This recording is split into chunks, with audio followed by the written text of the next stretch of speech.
Oh, I leave. It's well known.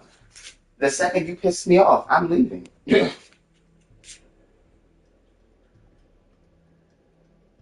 It's beneath me. I'm not going to.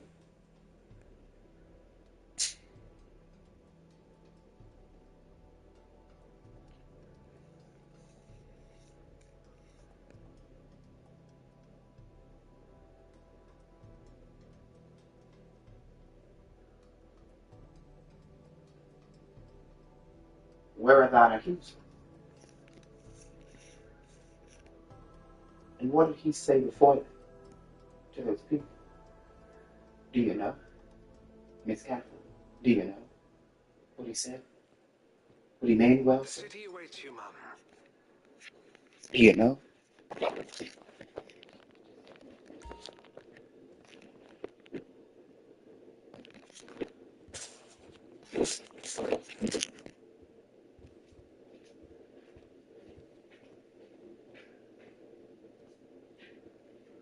And so I keep a brick in my phone because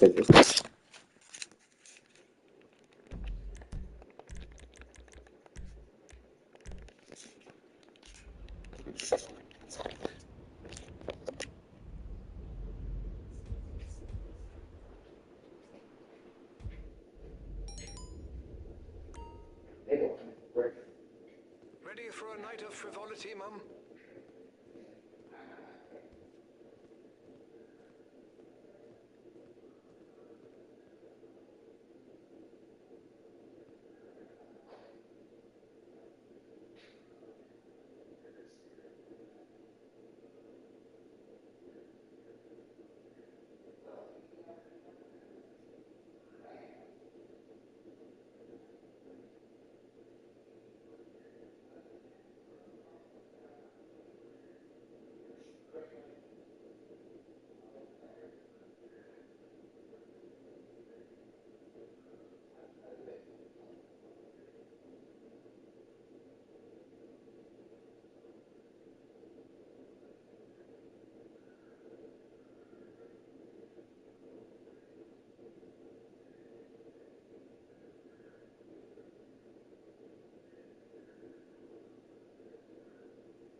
It always seems late to me.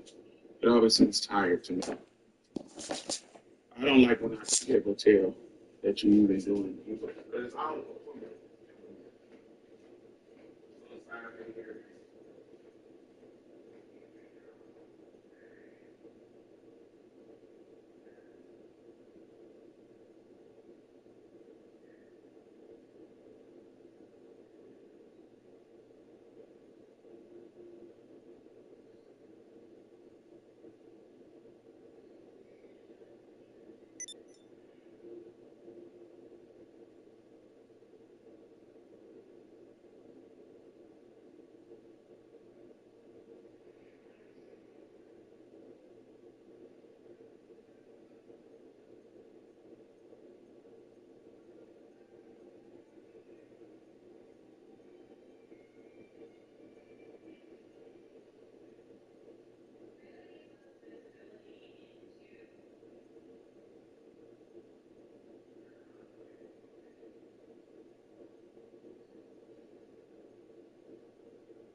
other, I guess.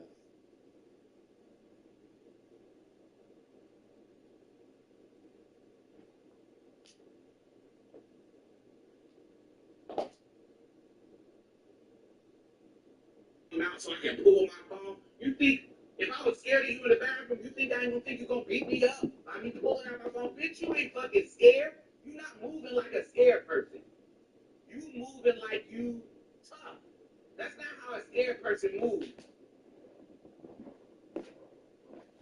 If I'm scared of a motherfucker, I ain't gonna be trying to get in their face and argue and fight and not like, but be all tough guy. You ain't moving like you scared, ho. You ain't moving like you scared. You ain't scared of these motherfuckers. You just want a moment. Because if you were scared, you would back the fuck up. Y'all in people's face, looking under the stall, doing all kinds of wild ass shit, banging on the door. That's a beautiful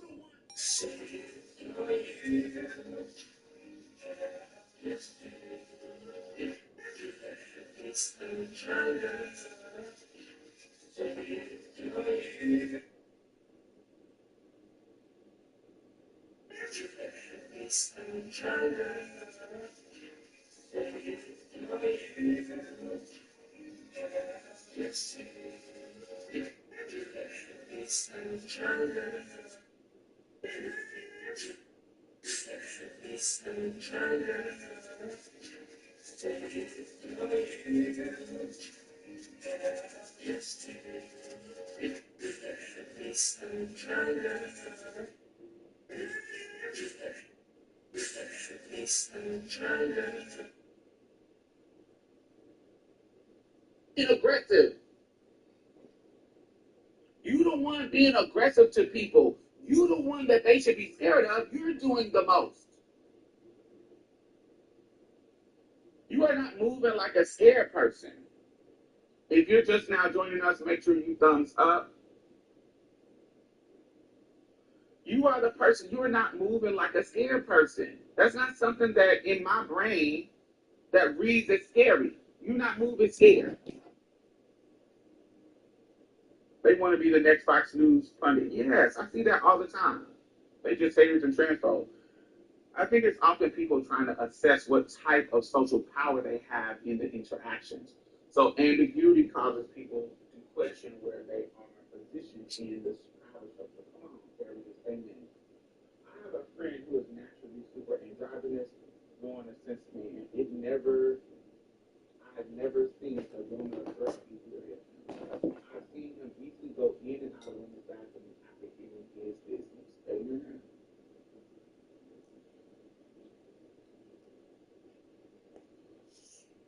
Who wants to interact with a stranger in the public behind their people's business? That also is another thing too. I remember the incident that I had in college. I've told this story before, but that was the strangest part to me is that I had been going to this bathroom for the first 3 years of my college matriculation, and so this was such a surprise to me that this woman called the school security on me because this is where I go to study. This is the computer lab that I use for the last 3 years. I'm typing my papers and going to the bathroom in this building. It's the business building. So this is where me and my homegirls would go. And so it never was an issue ever. And so when I went in the bathroom with her, I literally just walked in, went to the stall. She was at the sink washing her hands, and she went back to her respective desk. And we didn't even speak to each other. She might have said, I don't remember speaking to her. But I really just went in there, used the bathroom, and went back out. We didn't even speak to each other, and she was washing her hands, and she went out. And she called the fucking police. And I was like, bitch, I went in there it's not like I was May I help you, using Mum? the stall with you or not doing the stall. Right away, It just Mum. felt so strange. Like we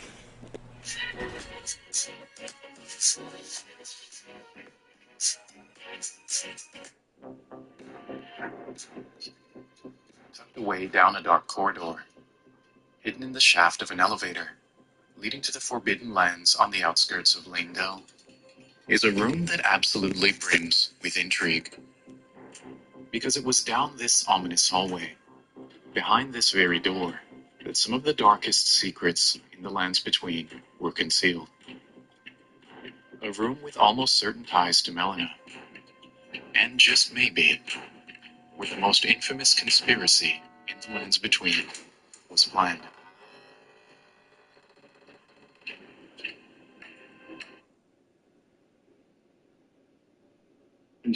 Like, we didn't even engage with each other.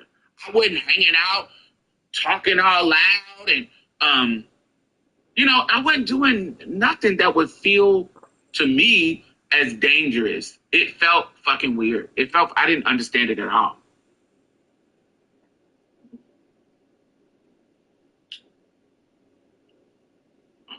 I always say that. Why are you following somebody that you're scared of? Yeah, it feels like you are the aggressor. You can't be the scared person running around following and going, knocking on the stall, and they're trying to walk off, and it just feels like, are y'all gaslighting me? Like, y'all can't see that this is the aggressor?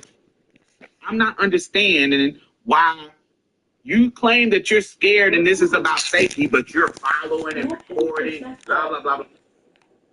Harasser. This person is clearly kind of trying to get away from you and not trying to be embarrassed.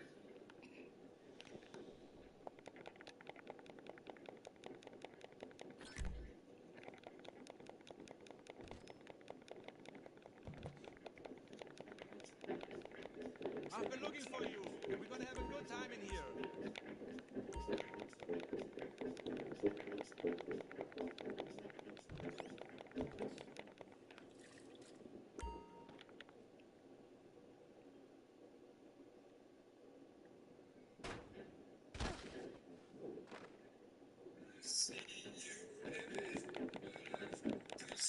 Whoa.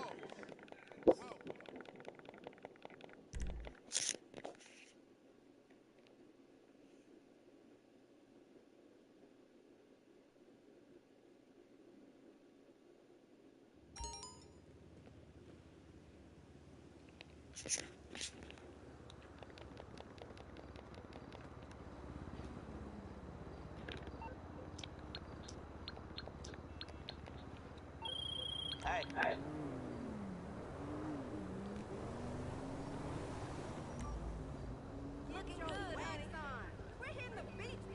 And I love that about us, though. And I love that about Black people, girl. I really do.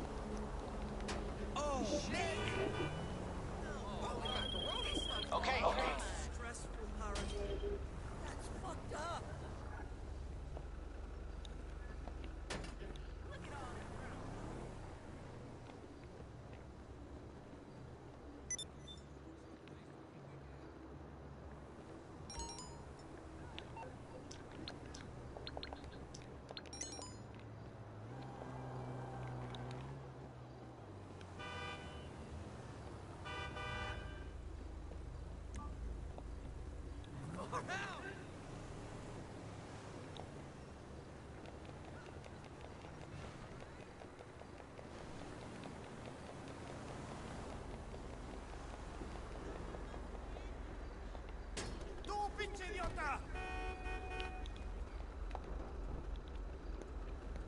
¡Pinche mamaverga! ¡Hijo de tu puta madre, piece of shit! ¡Oh, a la verga! ¡Pinche mamaverga! ¡Oh, fuck! Wow.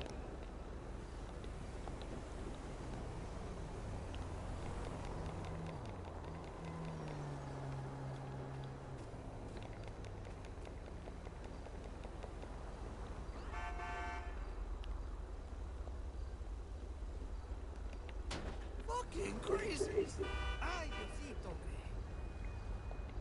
Hijo de tu puta madre, piece of shit.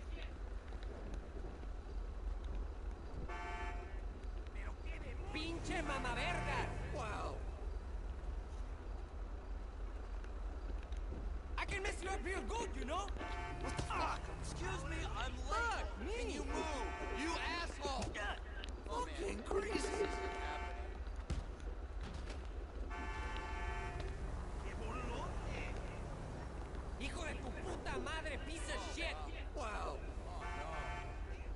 Pinche mamavergas! I'm gonna seriously fuck you up, man!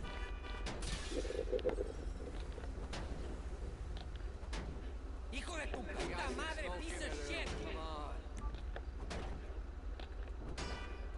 Oh man, this isn't happening. Pinche mamavergas! Fucking crazy! Hey, looking forward to seeing you on set, buddy. Pero qué demonios! Crap! Oh man, this isn't happening. Wow! Yo! Oh no mames!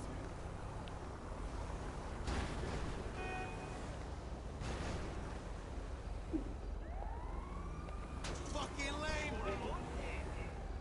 Come on, get smacked up! Ty, you got no fucking swag! Suck my nut! Fucking Mark!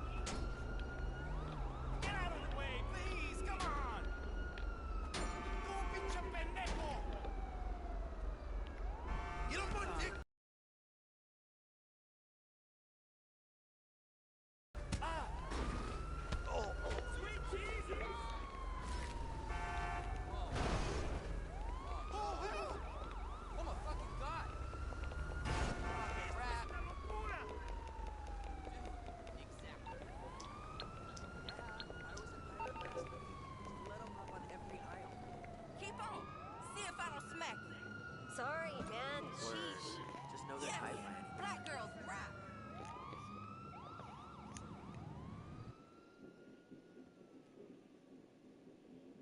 Here, you are the aggressor. But I think this whole tokenizing and this, especially that Trish situation, I'm like, sweetie, you. Hey, Charlie, how are You you? know, like the question was in the truth. Some That was guttery. the gag about the Trish Oh, situation. what? Every time it I'm comes like, to that.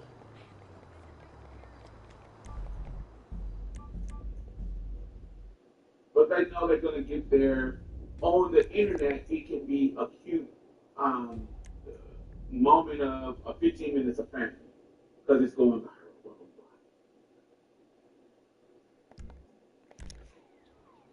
Especially since it's a cocky white girl. Especially if it's a cocky white girl. It's like, ooh, you got the privilege of being a white, used to be a white man. So the hate for that at the intersection of the hate for trans women. And so how it shows up, and I'm not saying hate for white men, they don't have no privilege. I'm saying that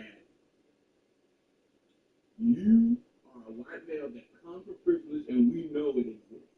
And now you're trying to be a woman, and now that whole thing, we call that out all the time.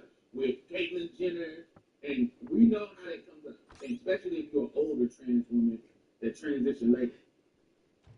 We know you come from privilege and you Okay, well done. Take this up for a living. We're making progress here. Like I said, nothing complex or dangerous, and that is exactly the way I want you to approach this next little task. We are going to borrow something so off the Navy, an EMP. You're not going to mind. The thing is kept on a plane, the plane is kept on a boat, the boat is kept in the ocean. All very simple, just borrowing something off the government, like a library. You are going to bring the plane here. We're going to unload the EMP, sell the plane to fund the rest of the operation, write out the late fees. Easy. After that, you need to deliver the EMP here. We're going to borrow a helicopter from here, and we should be good to go. All right? Great. Good. Call me. If you're just joining us, it's 80 people in here. That's a lot of people. That's not my norm. My norm is like 60. Y'all really here listening on this subject. Hey, if you're new here, welcome. That's a lot of people. 80. It's usually around 50.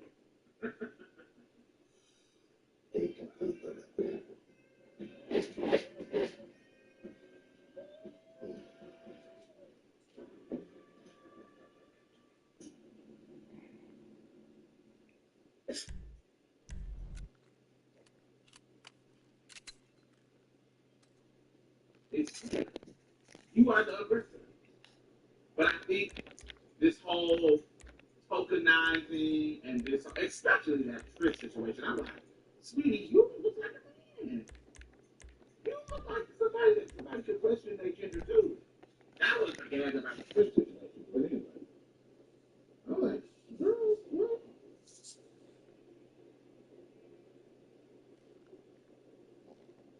But they know they're going to get there. On the internet, it can be a cute moment of 15 minutes of fame because it's going viral.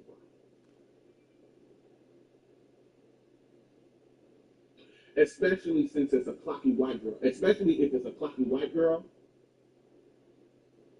It's like, oh, you got the privilege of being a white, used to be a white man.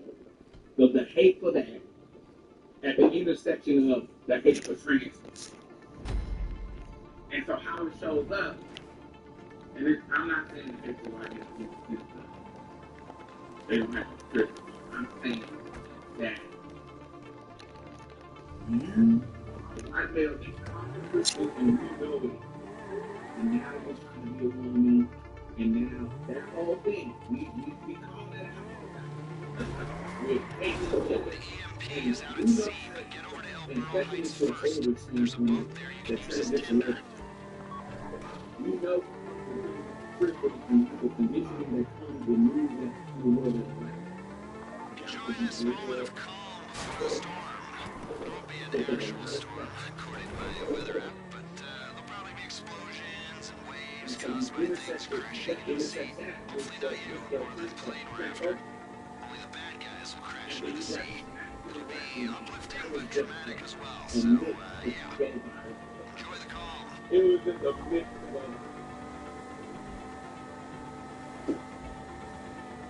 I have to do the same thing to go. The kids to live in I don't support her hands down.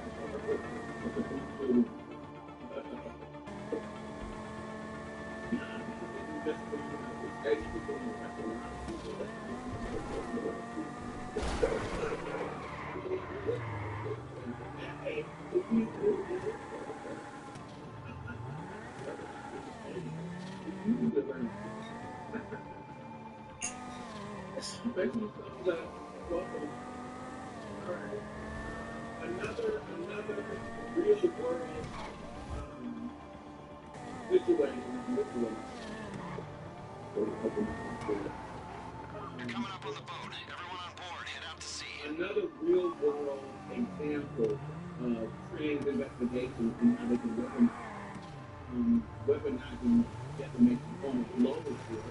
When you look at the political side of the President Emmanuel Macron and the First Lady Bridget Macron and the right-wing actor Candace Owens. You know, Candace produced a whole multi-part investigative series called Becoming Bridget, dedicated to baseless conspiracy theories that the French First Lady was born a man and transitioned. The Macron filed a major defamation lawsuit in response to it, and Owens doubled down, demanding medical examination and treating the First Lady's gender as a mystery to start. And she did it for profit income. Like this is what growth is finished. Electromagnetic pulse goes off and fries all the electrics in the vicinity. They're keeping it at a hydrogen junction, 40-year-old technology, but anything newer would rely on circuitry and get taken out by the pulse. That's what I call it. Yeah, I know, an insurgent and EMP are non-standard equipment for a raid like this. Based on Reshkovsky's in-depth knowledge of the facility, schematics he provided, we've been able to come up with a plan. You literally are harassing this lady. And normally people would let it out, but you know what's like. And we can talk about that a lot. And let it out. We can do it. But what? Here's more of you know, all these other adding to that whole topic, saying shit about Michelle Obama, blah, blah, blah. But you know, Michelle Obama is very ego high and you know, in the situation. But honey, so LeBron that bitch now, this niggas ain't got to get, ain't got to get away with this.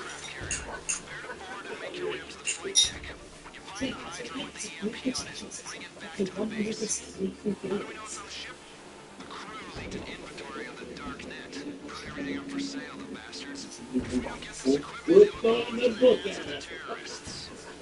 They ain't gonna let the niggas slide. They ain't gonna let the niggas slide. So, but they so this is an example. That lets you know that once African American, as far as the transphobia, we export this shit, this right wing conservative shit. We export this shit to other people because Americans are the nation maker. And they like to act like they're babies. And they're not doing it because they love my country. They love, you know, they love what I they love my culture. They love the culture around that. We are tastemakers in the world. Even though they love to get that credit. But this is an example of how we can, the geopolitical scale that American politics can kind of export, you can export that optimism, that hate, and this is an example of how that export of xenophobia is affecting people outside of the country. So why the fuck is engaged in a initiative of how France is a coaching school sister of American politics? Why are you talking about that lady? And it ain't even no peace. How you trying to make her be a trans woman? What's the point of that? Because there's a risk. Sincere investigation that could make them money. And these fucking US roofers, all that shit, people want to try to hold on to. People want to hold on to that bullshit. And so,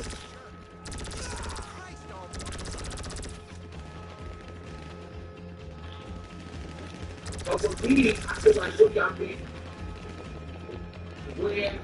When we have created a world on the internet where people national lawsuits like this just to prove that a world leader's wife is pregnant, what does that tell us about the financial and political intentions behind the obsession of trans people?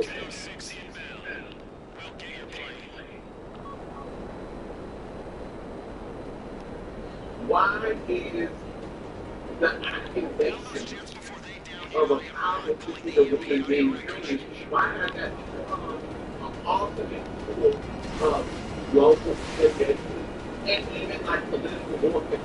Like, why is the trans identity being weaponized even on system? These could be just as equally focused. What did you say about our culture when we have, you know, that, I feel like that's a particular article, but why have we even made this something to be monetizable? Why is the political interest of the people? This shouldn't even be that much deep.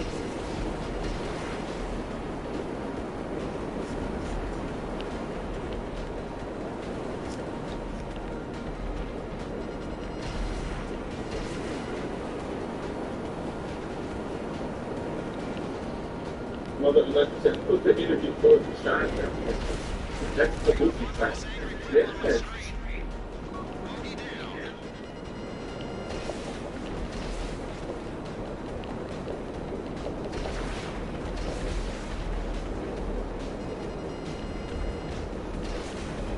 It's still ongoing.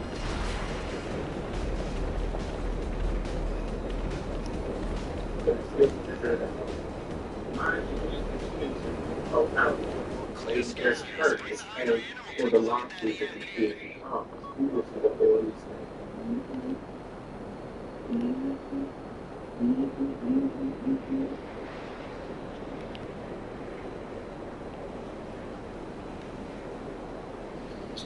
So, my last little question about this particular study. Just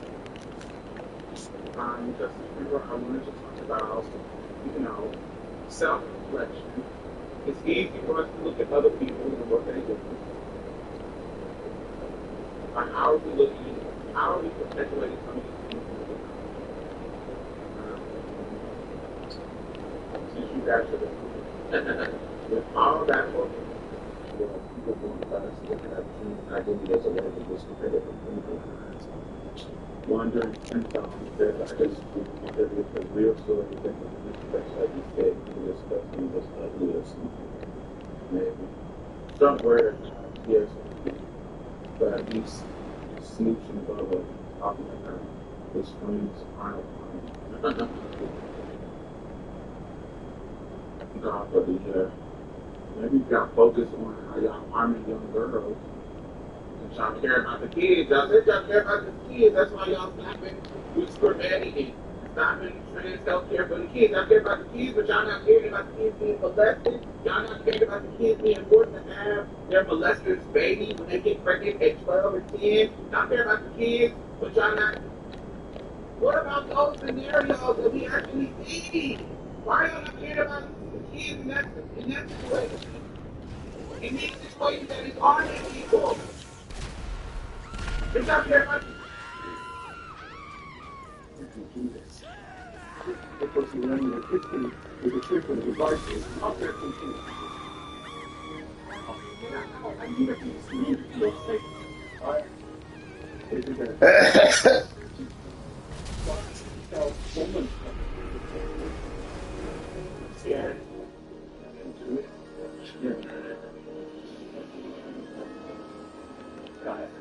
Got that right.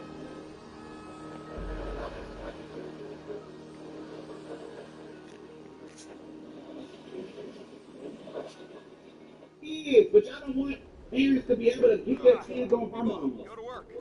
EMP comes out of the jet, goes back into the 4x4. We use the jet to make some money, destabilize the oil state, and we prep the insurgent to go back into the Merryweather fleet. Now, moving on to y'all care about the kids, I really 14-year-olds and babies. If y'all cared about the kids, y'all wouldn't be taking. I just talked about Oklahoma. Y'all wouldn't be taking daycares away. Y'all wouldn't be taking funding away. So we got a fucking literacy problem that we have data that how to fix it.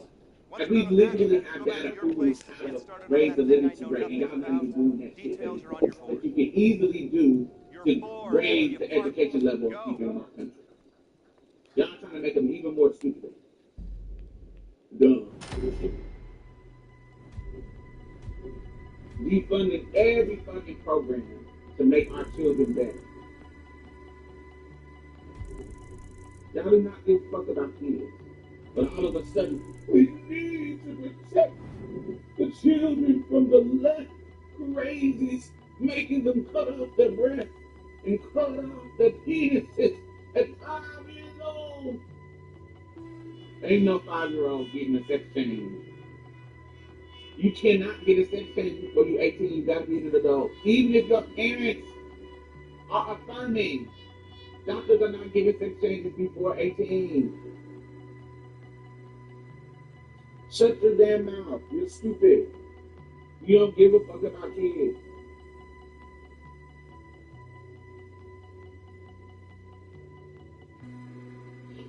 They want to create an illiterate generation so they can be the new slave, easy to manipulate, easy to control. And another thing, listen, black people, we've been disenfranchised from education for so long.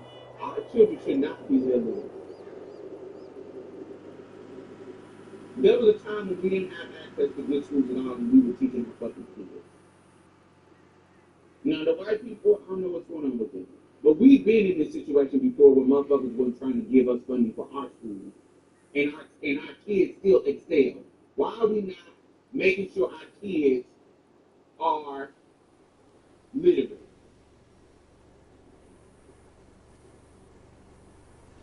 And don't give me no fucking excuses to look, oh, it's because we're working 2 jobs and blah, blah, blah. Our ancestors was working too. Working to the bone and sharecroppers and seamstresses and laundresses.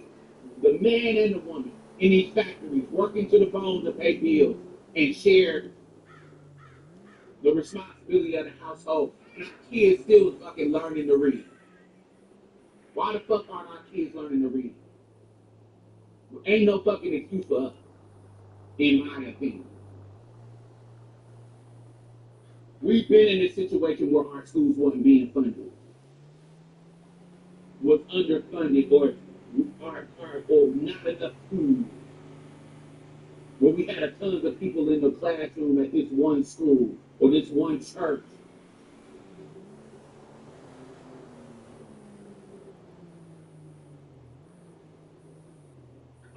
Our kids should be fucking reading. And maybe I'm ignorant, but to something, maybe it's a blind spot I don't see. But I just know that our people have been in circumstances where we were disenfranchised to the point, and we still was excelling. What is different now? What's different? I don't know. Maybe somebody can educate me. We done been in situations where our motherfucking people were disenfranchised, and we still read. Why is kids not reading now? What's going on? So educate me, please, because I don't get it.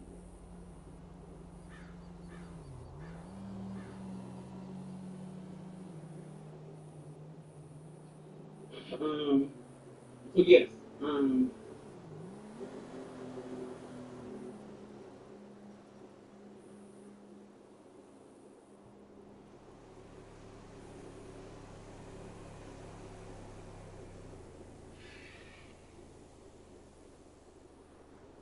library cards are free, amen. The local and state government would even build bridges in black neighborhoods that were too low for school buses to pass to further hamper education in black schools, in black communities. Amen. Amen. And we still have, I don't understand why we're not finding a way now. What is going on? I understand this idea being used to some of the rights, but I don't think it should be for us. I feel it. But it's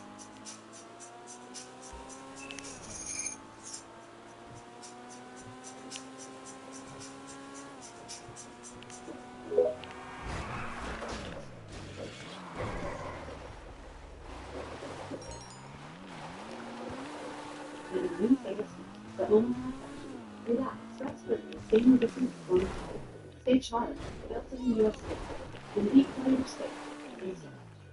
but we start to how we looking at our own behavior and the possible accountability for ourselves. Um, Black America is in I think way more black people from the future, and that expresses itself in how we take care of our children and value education. That's sad. Michelle Obama being called one of the most infuriating things of all times. A major trend in technology and the culture of literacy on adults. Explain that a little bit more to me, because it feels like we have more access to these technology would give us more access to being able to read better and read more. Explain that to me, Dave. I mean, the children have a smartphone, the iPad, they read a lot. These other devices, like there are a lot of books online. And yeah, like it feels like it will be easily accessible. But I guess that don't having access to books don't mean that you can actually read them. Like, what is the disconnect with the learning to read? Where's the disconnect? Having access is But we can sit in the library. The library can be a school on these books right there. You can have access to books. So what is the disconnect that is not having parents invested in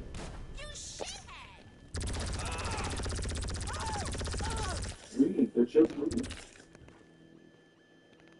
I do think that the crash era may have impacted the early millennial generation when it comes to literacy. Do you think? I don't know. That's what I'm asking. I don't know. I don't know. Maybe this might be a blind spot of my education. I don't know. My assumption is I'm trying to, my mom was a crackhead.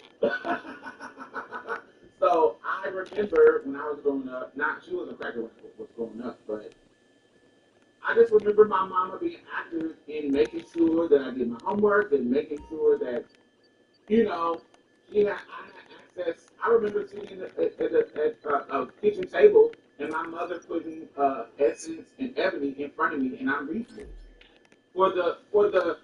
Just that, ooh, my baby know how to read. Like, and teaching me what my grandmother, my mom didn't get past 10th grade. It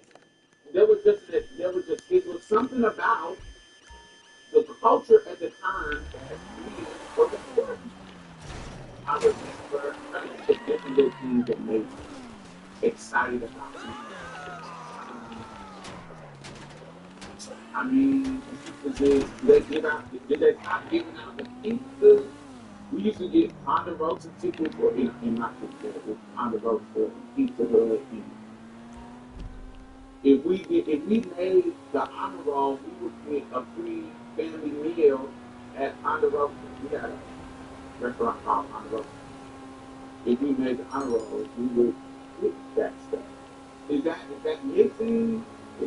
Maybe I'm cool. I don't. Maybe there's something that I don't know that's happening. They done abolish accelerated reader program, and I ain't got no kids either. So maybe there's something that parents can, like, you spend. Here's another thing. Y'all spending all this fucking money on daycare. What the fuck are these people doing with your kids when you at work? This is a blind spot of mine. I ain't got no fucking kids, but I do know that daycare is like a shit. So if you paying this amount of fucking money for daycare, why they ain't teaching your fucking kids nothing? Why they not watching fucking things still too? You spend all this money. What the fuck they doing with your kids other than babysitting them for all that money? They not learning this shit. The fuck?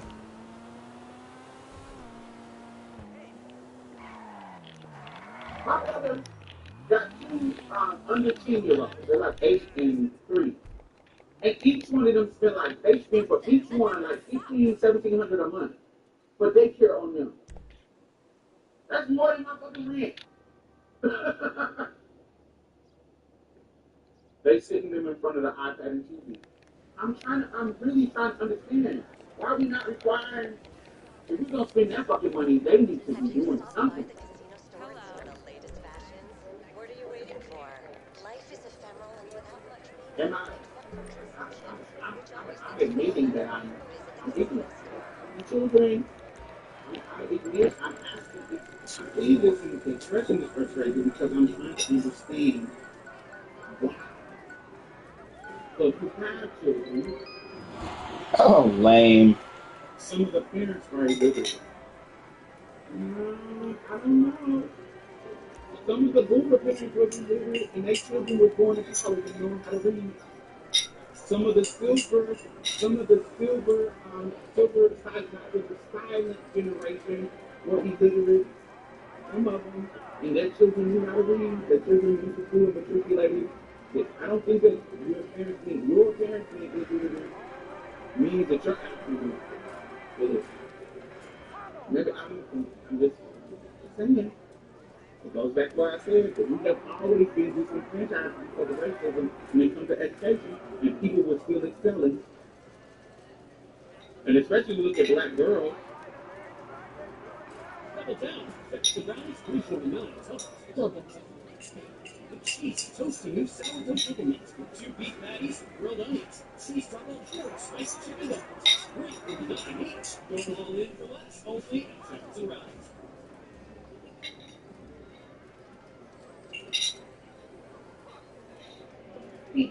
whatever the stuff between overpriced fresh fruit and low quality kibble.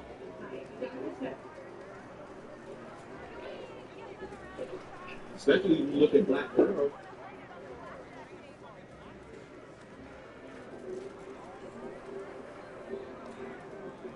And statistically, the younger you are,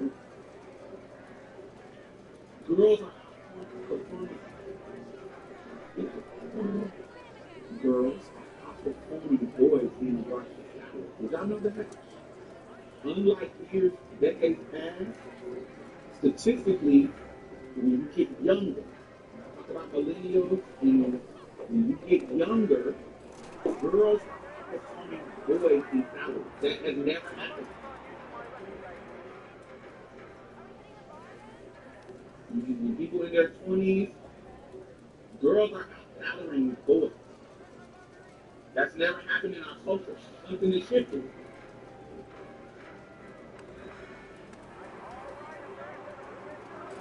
So when we talk about these systems of approaching and how strategy works and strategy will work, sometimes there's something happening with the younger generation where that's actually not true. The boys are going into these industries and the girls are wearing their ass out. And as someone who was once a little girl, I looked at boys in second grade and said, no, the gap in intelligence and focus, present was and still is astounding. Their literacy level increasing. I think that there's something happening that's different. And he wants to give Jay Sixers 1.8 billion in reparations. Just the fact that idea, these motherfuckers giving these insurrectioners any money has me livid. The fuck? You are traitor to the process. You fucking scaled the walls of the Capitol, broke windows. You motherfuckers getting money is fucking diabolical. Him not negotiating anything with the IRS about how not to investigate him. What the fuck? All of that shit is crazy. All that shit is fucking crazy. And 13. There's a 17. Okay, anyway, close this out. Questions I wanted to ask. Make sure if you just come in, place your bets, folks. Well done. Fortune favors you.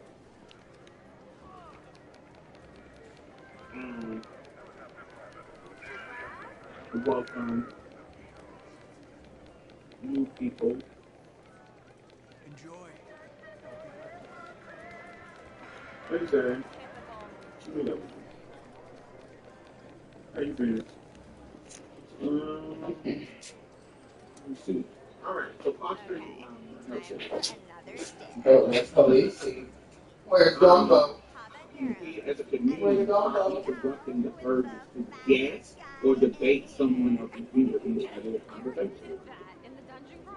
How does that show up in the how do we start doing it as a community to kind of nip that shit in the bud? I think that's these are my comments. And we think about that more consistently, frequently in our everyday life. When we start to see people being obsessed with somebody's gender or having conversations where we're questioning gender, how can we question somebody's gender? How can we start to have, and maybe not it be some kind of argument, but how can we kind of interrupt that urge to be guessing or debating somebody and have this conversation? And we got to think about that because I think that can that can foster accountability in ourselves. So that would be our action, not just to you, but to myself as well. I think we have to interrupt that urge, and by not entertaining it, I think this goes to even like the ball screen. When we having these realness categories, why are we not? But I know that we needed the realist categories in the 70s and 80s. And why are we not busting the fucking guy? I think realness categories are necessary, but I don't see anybody busting up. But we're kind of keeping it as this is our culture. But sometimes our cultures and traditions is black. Even in the black community, there's some shit that are problematic cultures and traditions that are fucking white. And we gotta let that shit go. How can we change? How can we move forward in a better way that does not cause harm or cause isolation? And so, even in our own community as people, when we think about these things, that's what the truth something from the first one so helpful. Who's emotionally unavailable now, Julie? Okay, time for another dare. What are we doing? Then are dismantling these kind of problematic systems that work for us in the past, but didn't work for us now. Even when I think about the family unit structure, and I'm not saying that this is wrong, but that never was our team. That wasn't how we survived.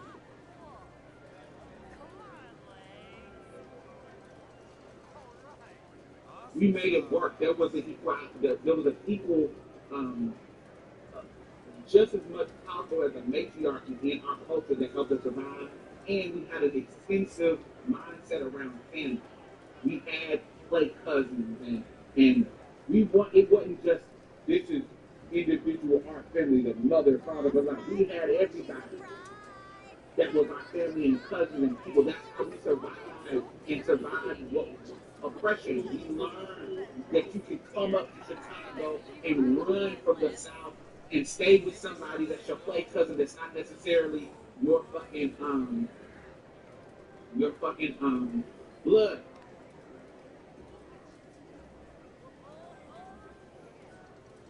And so how can we, do something, even though that was tradition and, there could be something that you think is the tradition of the man, the woman, and the family unit. That's not our shit. We couldn't survive off of that.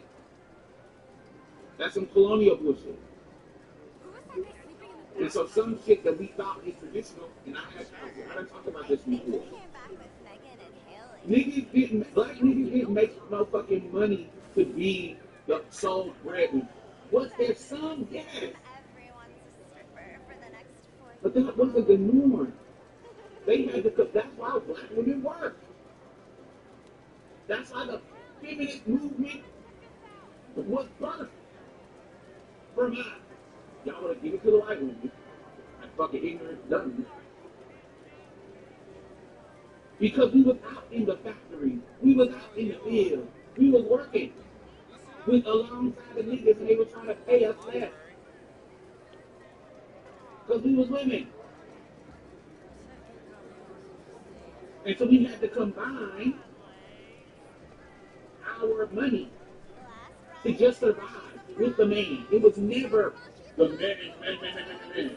We don't see that kind of dynamic kind of shift until later.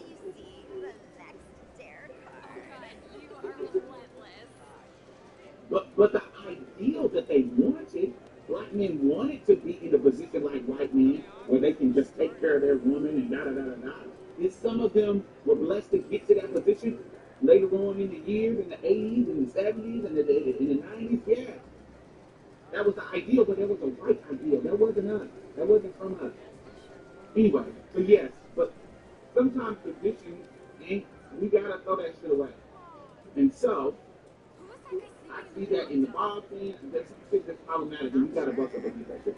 But anyway, how are we as a community starting to interrupt that social that people do?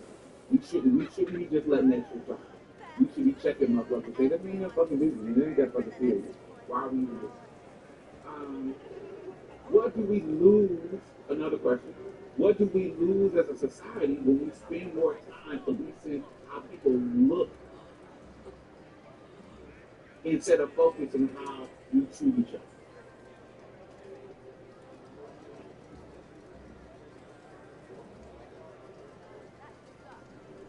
When we talk about self-reflection,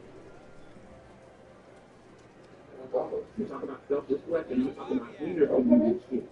We know the motherfuckers on the right. You're gonna have to They move. don't give a fuck about that. You're gonna have to move. Okay. We Time know for there's a the privilege costume and the of groom freedom quiz. We and asked pacifism Come here, Gumbo. that's rooted in colorism, that's rooted in class, that's National rooted in so Mall. many things.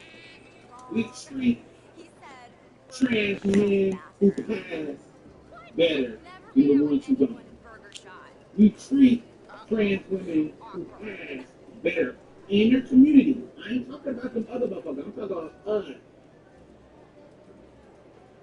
Awesome sauce. I'm even thinking about, I was thinking about, even how this while I was sitting at the event that we went to this past week at the Building Trans College. There was a lot of basketball motherfuckers on the stage in comparison to now. There was a lot of people, I'm like, she wouldn't be here if she wasn't that pretty. Fucking long, man. If she wouldn't be on the stage, and it was like she was Hey. from the fire. And you reference limited renters insurance and nothing about homeowners.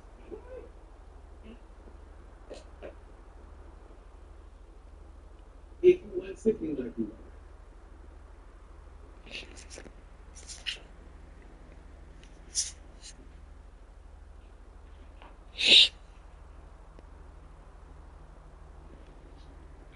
Move. You move. And that's, I think, I'm included in that. I think many people are included in that.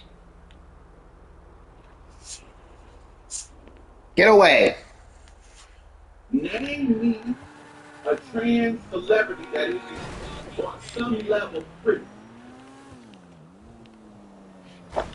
Back up. Stereotypically pretty. Name me a trans woman celebrity that isn't, I ain't talking about people being popular, but there's a difference between being passable and being and being pretty. You can be ugly and passable. What the hell?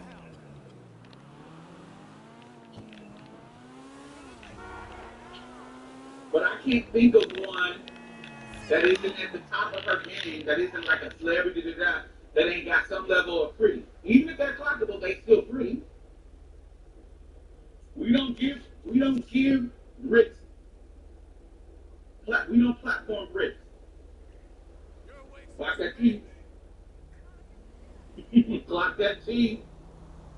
We don't platform bricks. There's a certain level of shame that bricks bring to us. You be like, ooh, they picked the hardest bitch to put the mic in front of her mouth. Ooh, she gonna make us all look bad. Ooh, shit.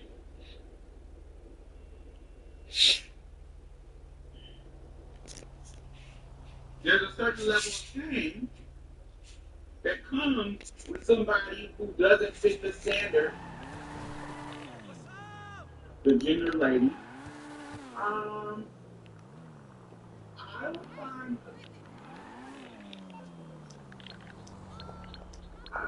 her voice is a source of contention, but I don't think Caitlyn Jenner looked good. I think her voice is something that people will be like, oh, why does she sound like that? But she didn't have all the surgery that she didn't have, and she's old. But I don't think Caitlyn looks bad. She's old, still old, but she done got all the surgeries that we all did. Now her voice is but even that, you know what I'm saying? She's rich and she platformed herself. I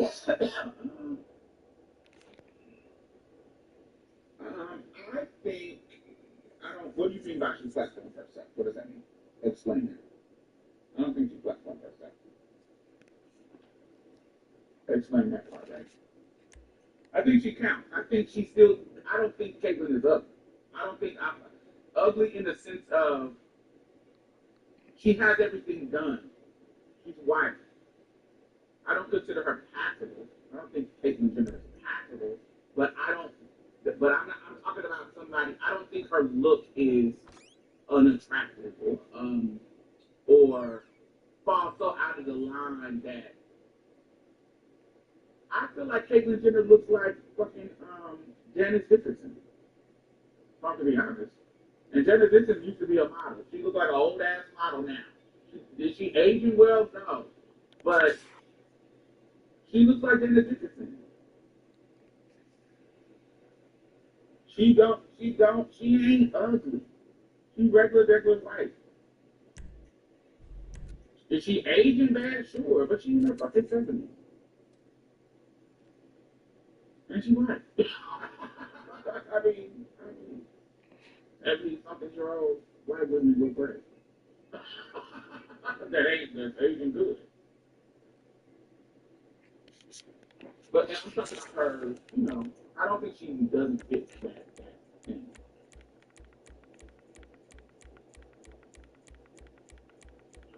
I think Kayla looks a mess, but when you say look a mess, is it because she looks old? I don't think she can kind of look a mess being that rich. Her hair looks good. She's wrinkly because she's white, but she looks like Jennifer Dickinson. And that's not ugly. It's all white, but it ain't ugly. It's not all white. I still think she fits what I'm thinking. She reminds me of Rita Lady. What old the white woman don't remind me of Rita Lady? They not all about aging people. It's stereotyping. That's aging.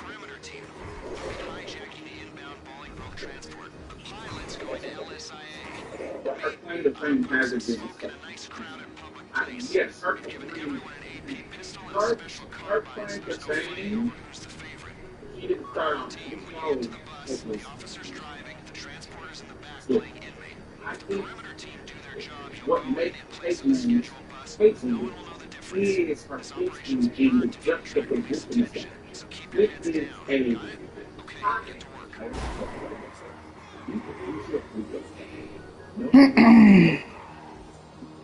here acting the Catalan winner in the Olympics. This is what men dream level high acting. And then you go be a Kardashian. That juxtaposition, that sensational juxtaposition is what her current, I think what made her current thing blow up. The timing, who she was, I think all of that plays a part into who she is. In regards to her. Janet Dickinson doesn't look like an individual. I think she does. She just looks like an old, badly aged Janet Dickinson. I can tell when I look at Janet Dickinson, while she is not aging well, I can tell that when she was younger, she was an addict. I can still see prettiness in her. I can still see prettiness in how she looks. You know what I'm saying? Like, you all eventually get back. It's kind of like when I look at Brooke Shields. I don't remember how stunningly beautiful Brooke Shields was when she was on Blueberry and young and beautiful. I can still look at Brooke Shields now and see that beauty. I can tell that you used to be sitting when you were young. You just always come down.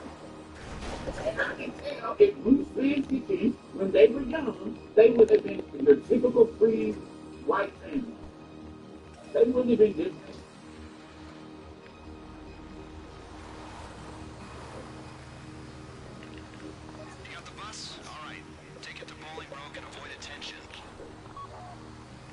The big joke on Bruce was how he looked like a woman before folks knew. He had work back in the 80s. I think we as a collective can't get past her history because it's kind of out of nowhere. It feels like she cheated, and I'm not sure if that's a bad thing. When you say cheated, what does that mean? Cheated what? It feels like she cheated. Cheated over. Cheated what? What does that mean? Cheated to get fame? Is that what you mean? I don't see how people can do that. This was a movie. He already had fame. One of the reasons why Caitlyn Jenner married her and they started to make money using her platform, revitalizing her platform as food.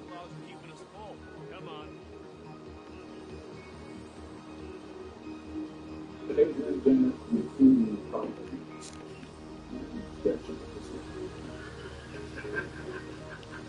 Cindy looks sick. But I can see Cindy and look like, oh, getting older, and but I do. It's okay. But I don't think she is aging advantage. I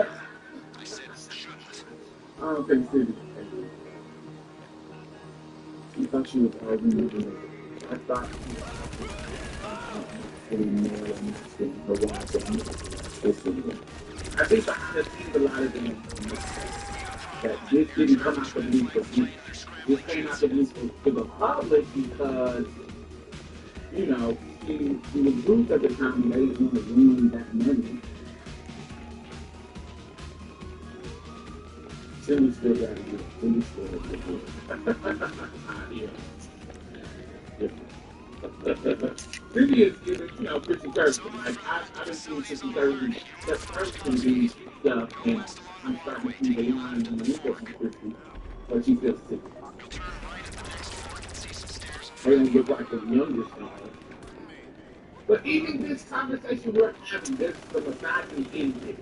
Because we don't examine men like this. When it comes to aging, and it just, we don't examine men like this and the way we do. It's just, it's so tricky. But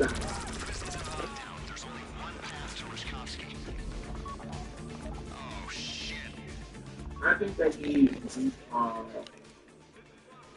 she reached all the benefits of white manhood and then talked over and started benefiting being the part of is that what they mean by she was rich white man kind of white who uses that to get all the accolades to include Woman of the Year because of the Kardashian platform. I don't think that that's true though.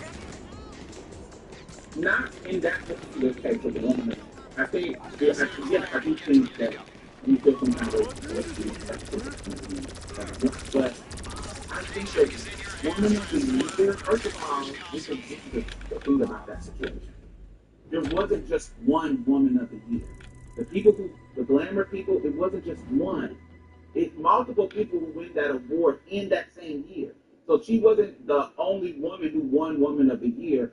She was in that sports category because she's fucking Bruce Jenner and she's transitioning in a time where we looking for token trans people.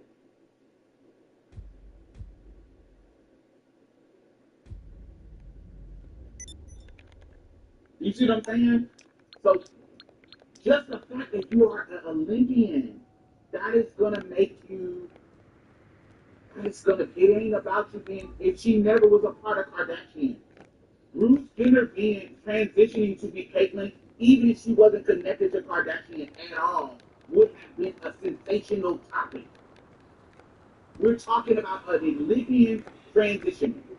That alone would have been crazy. By itself. We're talking about Bruce. And maybe because I'm a millennial and lived through Bruce Jenner being on the Wheaties box, Bruce Jenner being this thing when I was growing up. If you didn't live through that, you didn't understand. But Bruce was a thing when I was growing up. he won in the 70s, and he still was on. He still was coming on Sesame Street, and he was a thing. He was a freaking elite. And so it kind of goes back to the sensationalism that he was like Michael Jordan. Yeah, it would exactly. That's a perfect example. It would be like Michael Jordan transition. That alone would have been like a boom moment. That's a perfect example. It would be like fucking Michael Jordan saying, "I'm gonna be a woman." You ain't gonna. That's not gonna be a sensational thing. Yes, I think so. I think it would have been a moment in this time because of the trans thing happening. That's another thing. Yeah.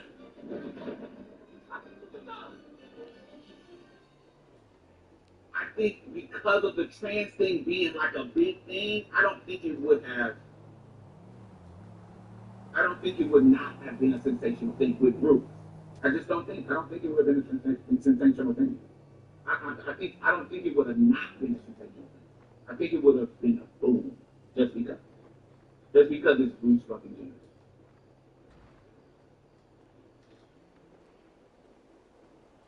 I think that the Kardashian thing.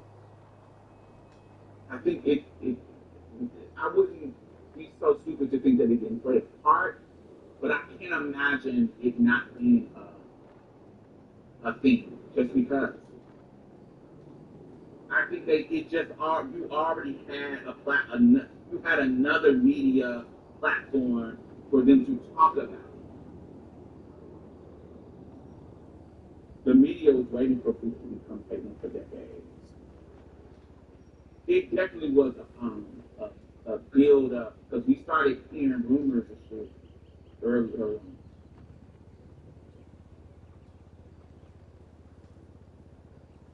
I think a lot of people my age and younger, 35, doesn't understand gender population. But I think that plays a part in it too. I don't think y'all.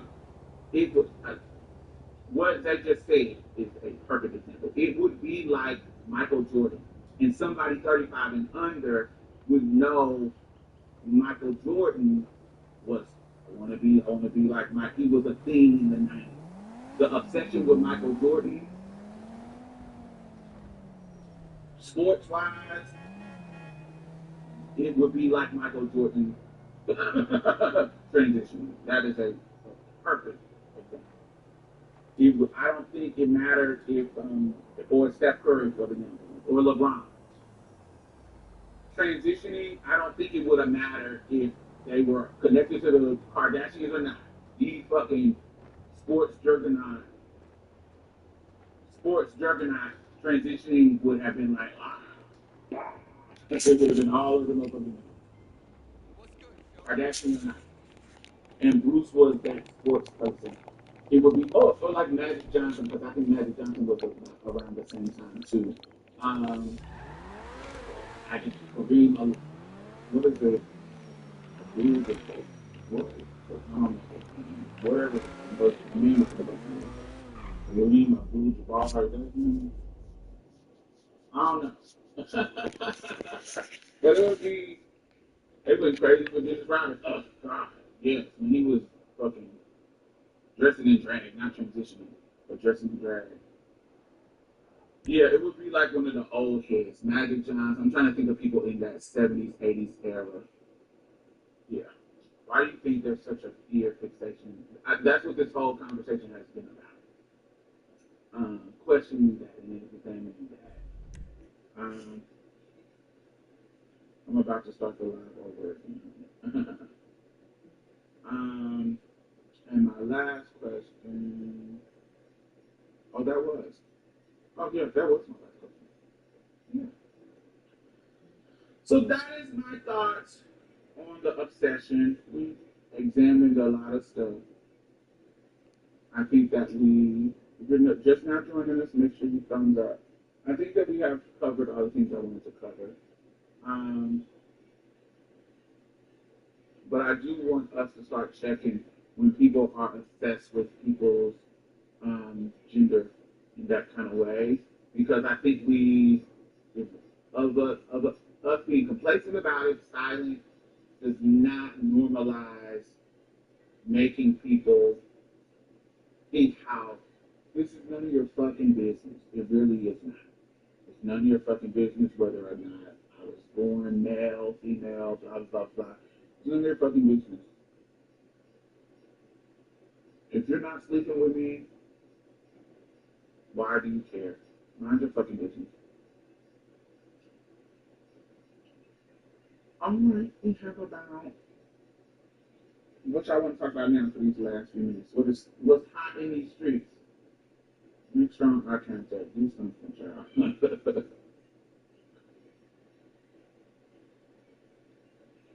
Where about your kids who can't read? Exactly. Where about the motherfucking kids who can't read or write cursive? I seen this video where they cursive wrote feeble, and they start showing it to people and they couldn't read feeble. They couldn't read cursive. Get ideas and insights from experts in your field on LinkedIn. Advertisement filter read of manuscripts when used in theory. The text is the cheapest and negotiated training quality of the speaking formats. Use texture, clear congestion, redness, not harsh disruptive.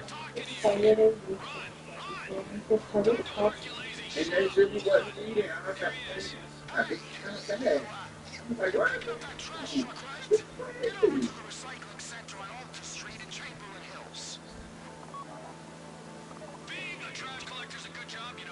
I don't even think they interested.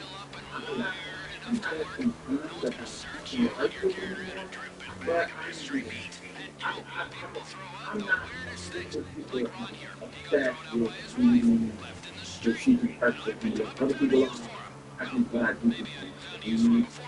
And I think somebody will think, how are they going to read all the documents that they're reading in culture?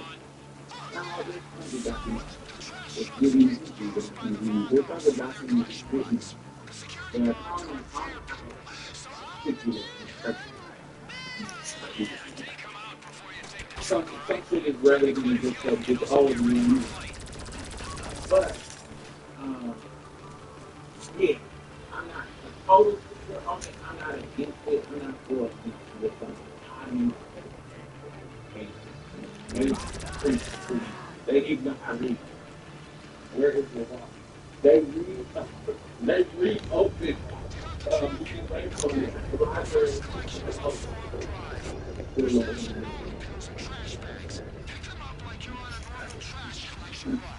can't try to put this in my discord, so that's bad. When I was in school, all the girls could write really, really pretty, and the boys, they know what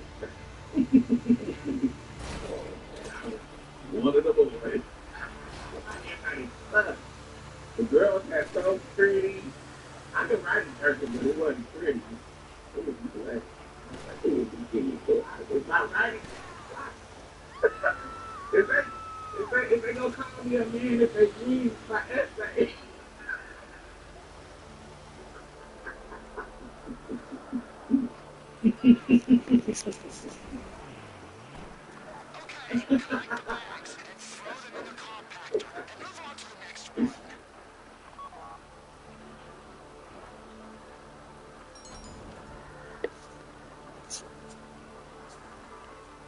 He's sitting with us.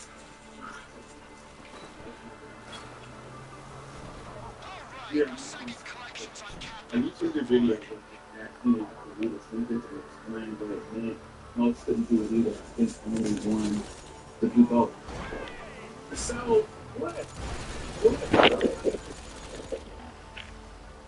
And I don't know if this was trying to build my language. I don't think it's built. But you want to know what age you want to be. Like, are you into it? Are you trying to talk about it? I'm not really putting anything like anything. I was somebody in my interview that I was hoping to take a show and go to people to just for the just for the idea that I read this whole show from the book.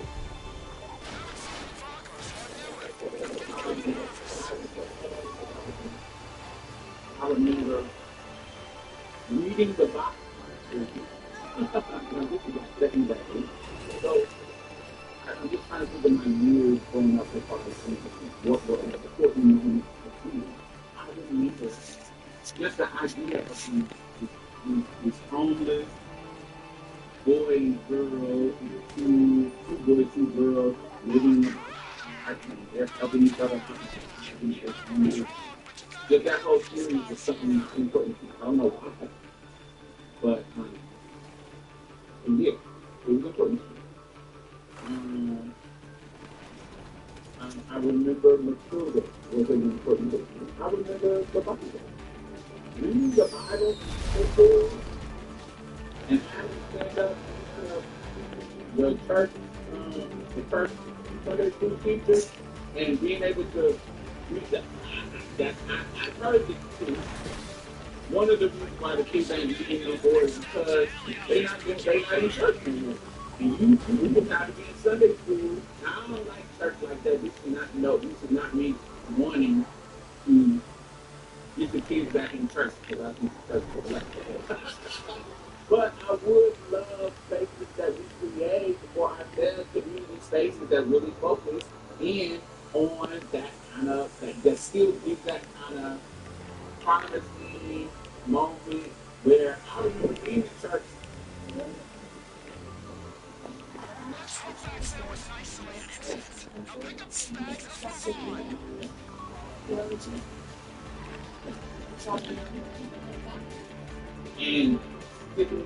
And wanted to read and wanted to stand up and read it right and not just read it. Yeah. So this is my middle school, this is the Chronicle of the OC. That's what it was. It's so much.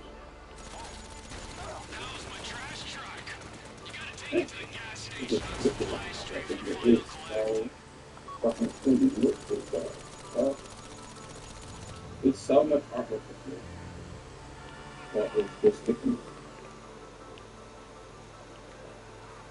Anyway, so I remember having to read, and I hated and didn't want to be like this.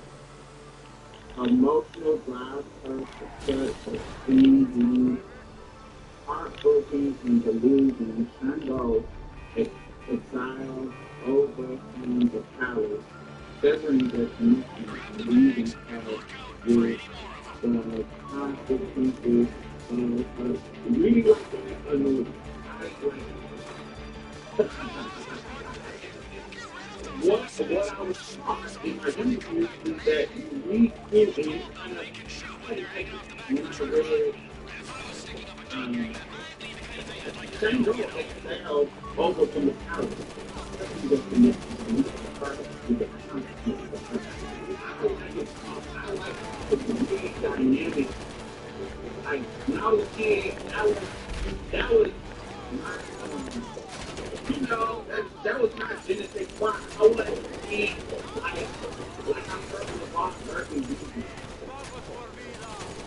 Like when you feel the boss, you get Rango, it wasn't just approaching the golden world or taking out of the burden of her trouble begin to live.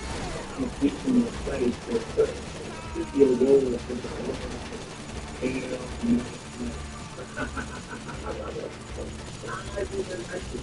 I wanted to read like the dynamic, the shadow of the past. This is you gain the form of speech. You taste the power in the mind of Why the look up and you gotta remember when I was a kid, I used to live to do that. I know what the line is. I'm ready and I can look up into your eyes and finish the line. and then go back in the darkness of the underworld. Rhoda found a new purpose, allowing her to stay as a guardian, a keeper of the record. And I learned that I wanted to do that in church, where I wanted to, Okay. Good. where I was trying to impress the teachers. Keep on moving. Come on. Away from here. Go for it. And one could, how you read what I wasn't right? I can look up and down, even when you, and because of that, they would pick me to do the introduction. Like I remember when I was in sixth grade, I was picked to be the person that introduced during the graduation. I introduced the superintendent, Dr. Eugene White, and I was able to write something and read the speech and either learn it by heart or read it, however I did it. And I was picked to do that, and it was a way that I'd get attention, and it was something positive where my queerness wasn't at the center. Me acting like a girl wasn't important here. I can fucking read, I can read good, so they love me for this. So ooh, I get to do the oration. And I learned that was the anchor, the core, the root of that was church. I remember in church wanting to go to Sunday school and reading the Bible and the stories of Jonah, the story, whatever stories I read. Church was the place that I think that it was also one of the places of trauma. I would like to see us create more spaces without the trauma where it's still the place where reading was important. And investing in libraries is important. I think that libraries is important. This is a once-in-a-lifetime opportunity to grab a true 16 terabyte ultra-large capacity, 1,000 megabytes. For all the time is important. Yeah, I don't know what the T is. I know my brother's children. I know that I'm really adamant and asking about what the reading level is because my nephew is not about to be not being able to read. No, thank you. No. What's going on? Do I need to send the books? Do I need to start calling and asking them to read to Auntie Diamond? Because she is not going to be out here embarrassing me and not know how to read. But every time I come to the house, I feel like I'm books for them to read. Age appropriate books. Come on, read this. Come on, let's work through these letters and these pronunciations.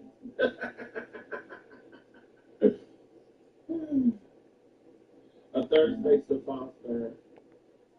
Yes.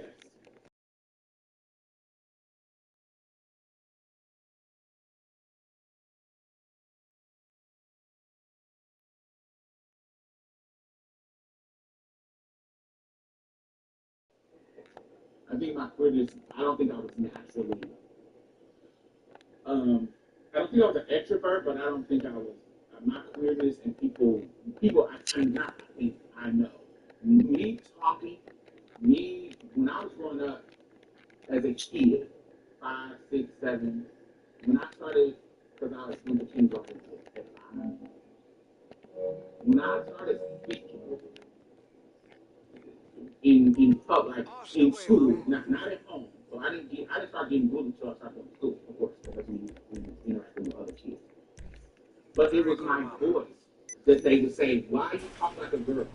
And so my voice was the thing that got me clocked. So for my femininity, so that was something that I started to be like, "Ooh, let me not talk." And so it wasn't me being introverted naturally. It was because I was very precocious when I was younger, but I started to clock that it was my voice that would clock me. And so it made me not want to answer questions, not want to kind of reveal my voice. Good afternoon, Mom. Yeah, until I got. May I help you, Mom? But also, it was a constant battle for me because I still like the attention of being smart. You see what I'm saying? Like, yeah, I didn't want to be clocked as feminine, but I also love the attention of being the person who can answer the question. You know what I'm saying? Who had the right answer if the teacher is asking the question, and I knew the answer, and part of me is like, do I want to say something? Do I not want to say something? I do like the attention of being a smarty man, but I hated the attention of being a queer. So it's like, anybody gonna answer the question? I remember being in class and I'm sitting there like, nobody knows the answer. Nobody did their homework. Nobody did. Hey, I remember that inner turmoil of me not wanting to be clearly clocked, but wanting to be I've been looking for you. We're gonna have a good time in here. who wanted the gold star. I wanted the gold star. I wanted to be the person who knows all the answers. I wanted to get the 100%.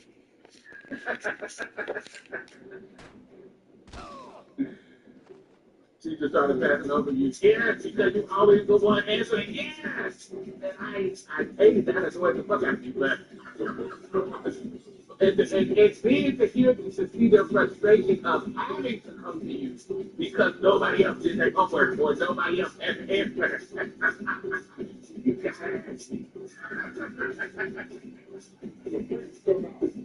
And how some of the men, their homophobia would show up in that way because I was clear. Their homophobia would show up, especially my math teacher. I had a math teacher homophobia. He would eat steak, I had sugar in my way. And he would be annoyed that I was out doing some more masculine movement. Because y'all focus on him fucking doing fucking sports just like high school. Y'all focus on him doing fucking sports. And not giving a fuck about him doing that. And you so weird about my sugar and my steak.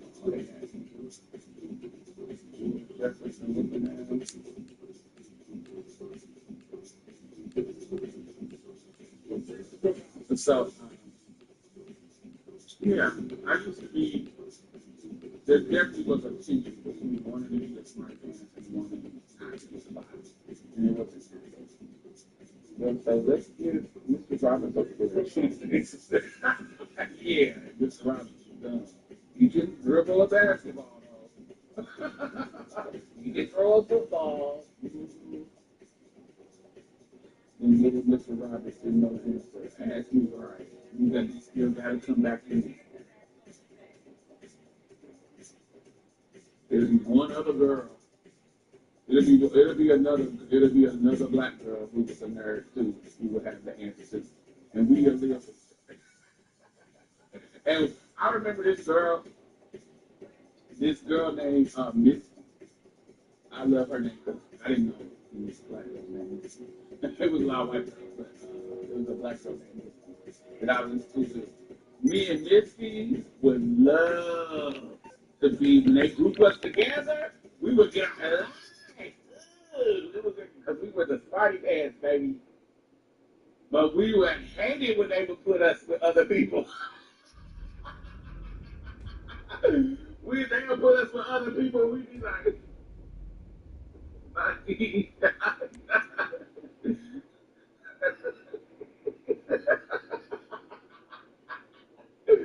we would hate it when they would put us with other people. Together, we was a dynamic duo, baby. I hate when parents use reading or any other young institution. Make that shit a treat, make it fun. Yeah, that makes a difference too. If they read was never an issue for us. Definitely not. Well, no. Books were given to me as gifts. I remember my teacher. One of my memories of books is when I first read Matilda. Because I related to Matilda. She was special, and so that the story of her and people being mean, Mrs. Trunchbull being mean to her, there was many parallels. It wasn't my story, but there was something about Matilda that was relatable. You had Mr. Vidya was my Miss Honey. You see what I'm saying? Like he was my special teachers that made me feel special. I had mean ass teachers like Miss Principal. It was just so parallel in life. And he gave me that book as a kid. I think it was, yeah, I think it was good. I think that's other books. Whether all those pictures, of course, Tommy Wilson, one of my favorite books was The Blue Eye when I was growing up. One of my white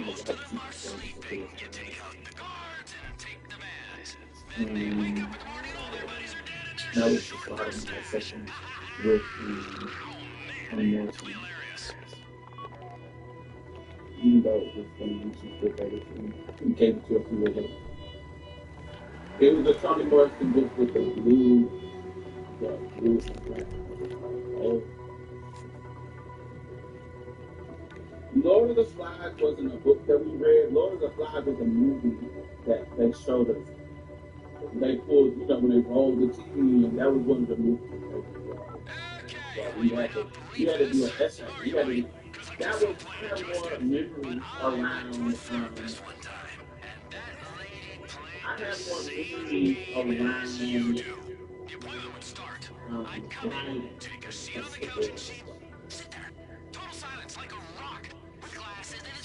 Yeah, it was a movie. So I watched it. I didn't finish it. I like what they're doing with it. There's some new nuances. But Lord of the Flies is the first, what I remember about that, it wasn't particularly about reading. It was particularly about how I just made me think about what I was thinking. You see what I'm saying? It was about reading, it was my first time writing around thoughts on a piece of art. So that's what I was, that has more, Lord of the Flies has more correlation to my writing than my actual book. It was more about what we were thoughts about individuals, their own basic stuff. What am I talking Goosebumps? And what was those books? Okay, that's what I'll do. What was those books? It's something about soup. The title had something about soup in it. There were some other books. Y'all remember what I'm talking about? There was a bunch of stories in one book. Something soup. And it's different ones. It's a constant testing for them. It's the constant testing for them to making it for the culture. Speaking of so yes, that's it. Because there's a couple of them, wasn't it? Y'all remember Animal? I don't remember Animal. I don't know what that was. That like that. The soup series. It was some kind of, I think it's sticking to the soup for the class. I think that's what it was. It was something about soup, but it was a different one, right? It was different one. It wasn't different.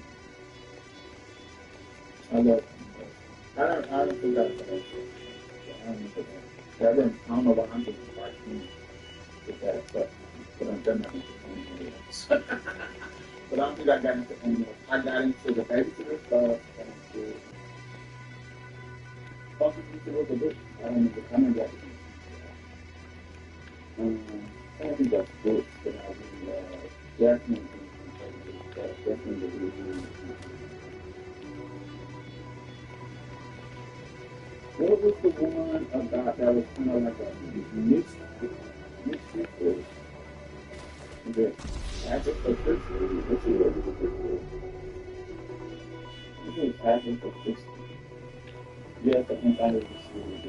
Yes, so yeah, I remember that. And those TVs wasn't actually reading, but any of those motherfucking books that look like old school romance novels, where you had usually a white woman in the arms of some big, strong, strapping man, Nancy Drew, that was a so But any of the romance novels, maybe I was picking them up, but that was grown people reading. I live for the romance. Danielle still, oh baby, Danielle still had me in a headlock.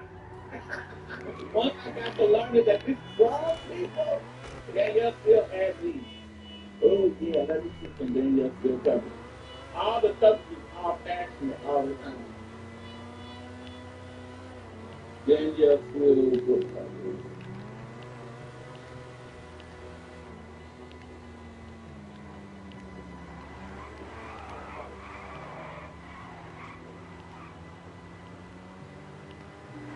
Viola Scott. You can between Football Fighters and the Mountain Network. Now that I got the there.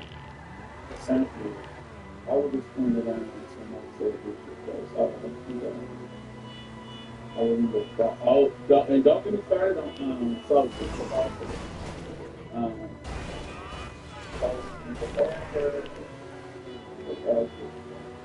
oh, you know, also what I used to read when I was younger?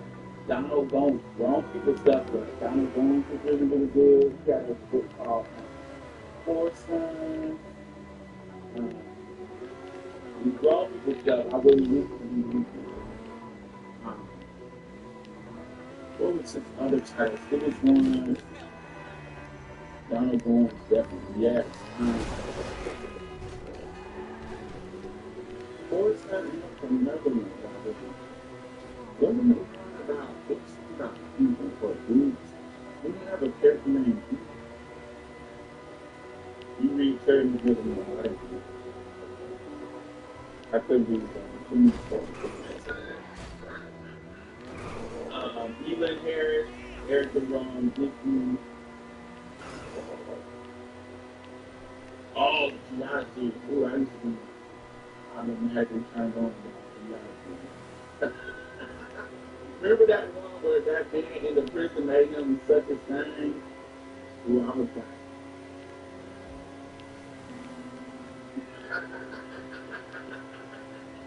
like, baby, I was checking out for that shit. Automatically.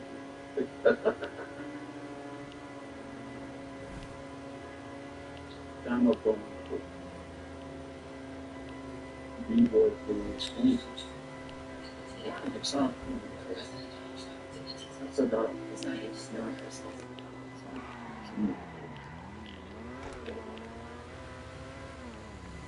Oh, Dolphin. That's what it was. Dolphin, Black Girl Lost. Oh, yeah. These were the fourth. Yeah, oh, they came out in 1971, 1972, 1973. Oh, yeah, you got Never got a look on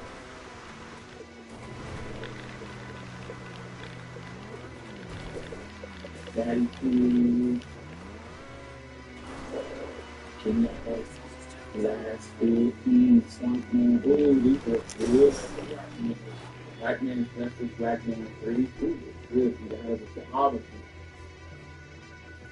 I need to read. I know they could probably there was some things that people have used this. Wasn't that who brought people up with? I can't remember who brought people up with.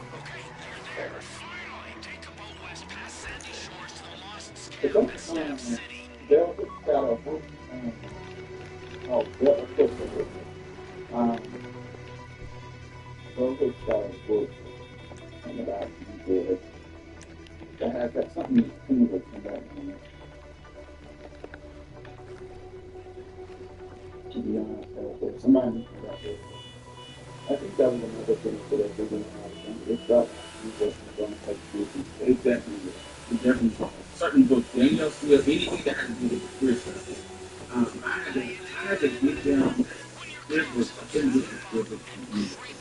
Once I found this is the first. The morning book. I found my first book from this lady. You can tell it. There's going to be any of those.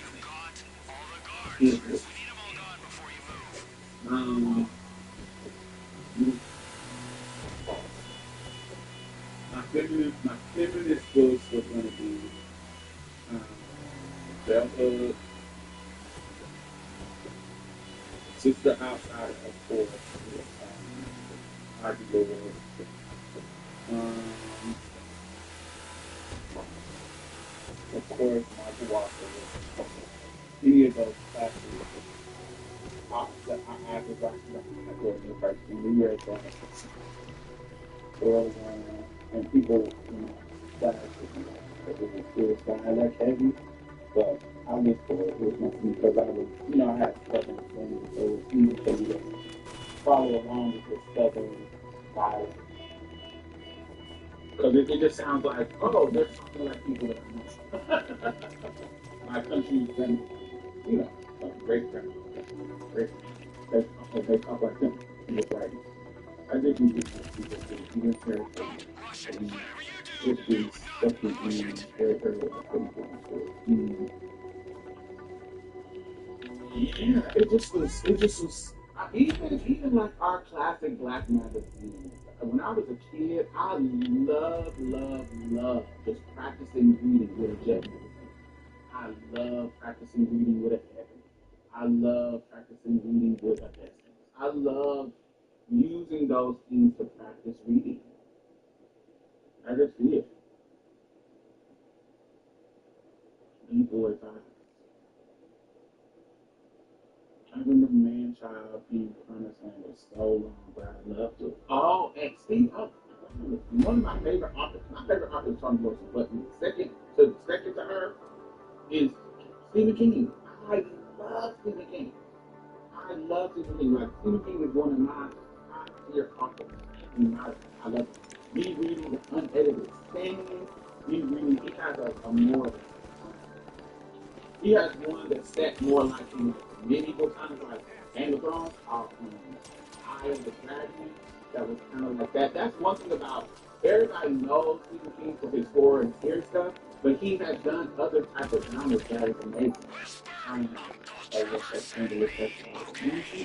even Susan Taylor, her in spirit little initial artist, when she did a little introduction to the beginning of the magazine, I just thought that was cute and we'll read it. And just to read it. But Stephen King was my team. Ooh, Stephen King was my team. Rose Matter and Stan was my favorite. I love the uncut Stan. And yeah, I just love Stephen King. Stephen King was my team.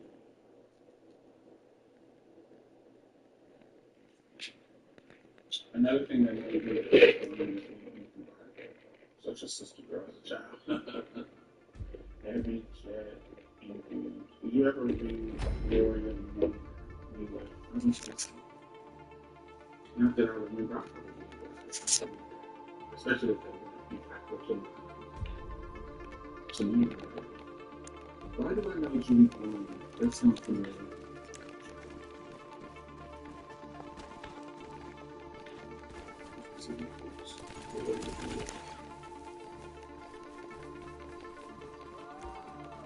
Is that this?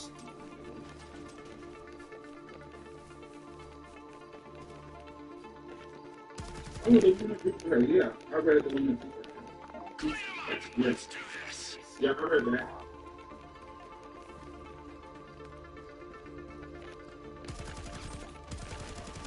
Yeah, I didn't know that. I did. We had to do that. That was a part of it.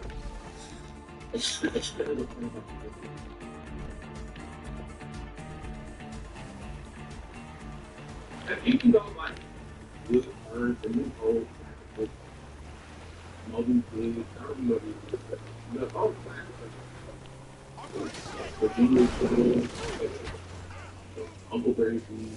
I remember that, they never taught me. It just didn't feel like it was doing stuff. But we had a few.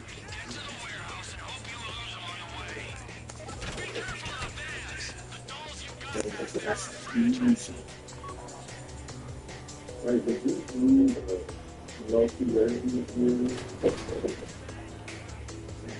No. If y'all want,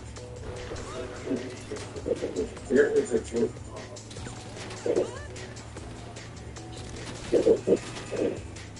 there is a book The Lesbian South called The 50 of Lesbian Studies in that book.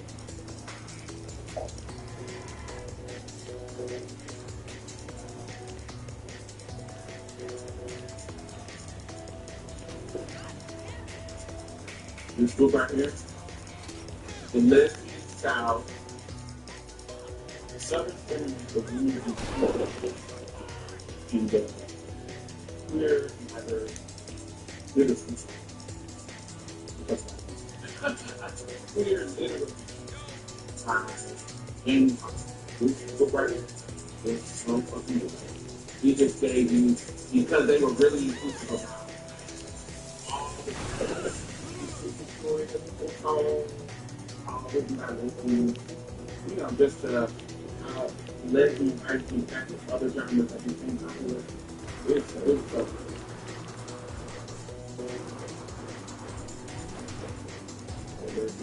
It's even the research all of the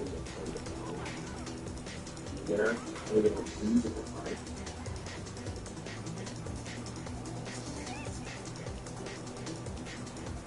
And Making to Your Body was more of my whole experience. My whole experience was more alcohol.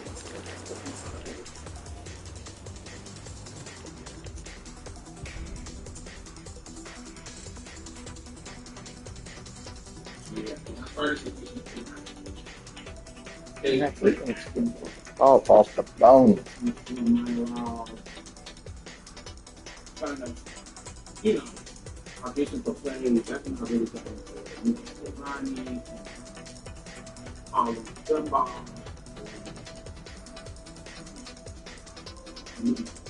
Blank Sonia Sanchez. Yeah. Yes. Robert Frost.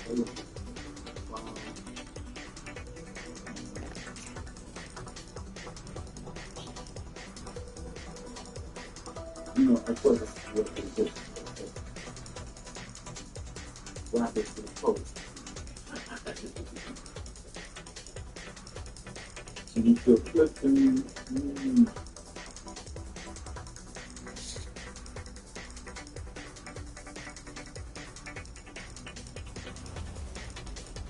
All the problematic music,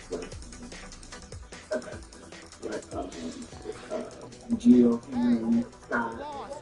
Those guys don't think Before I had, I mean, we're neighbors, right? analysis about I mean, I don't shit on my doorstep unless Trevor tells me to, but that was only once. What I'm trying to say is that I only rarely shit on doorsteps. And when I do, I don't want the doorstep owners finding out. Lawless. I remember. Okay. It's too late to save my marriage, but, I got it. Raisin in the Sun plays and shit. Raisin with Hansberry. What's her? Elaine. Lorraine. Raisin in the Sun. The boy, we've been doing that lyrics in the class. Yes. When we had the lyrics in the little booklet. And I don't do it now. I remember, I remember.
smoking, asshole! Fuck you, Eli! That's fine. I quit.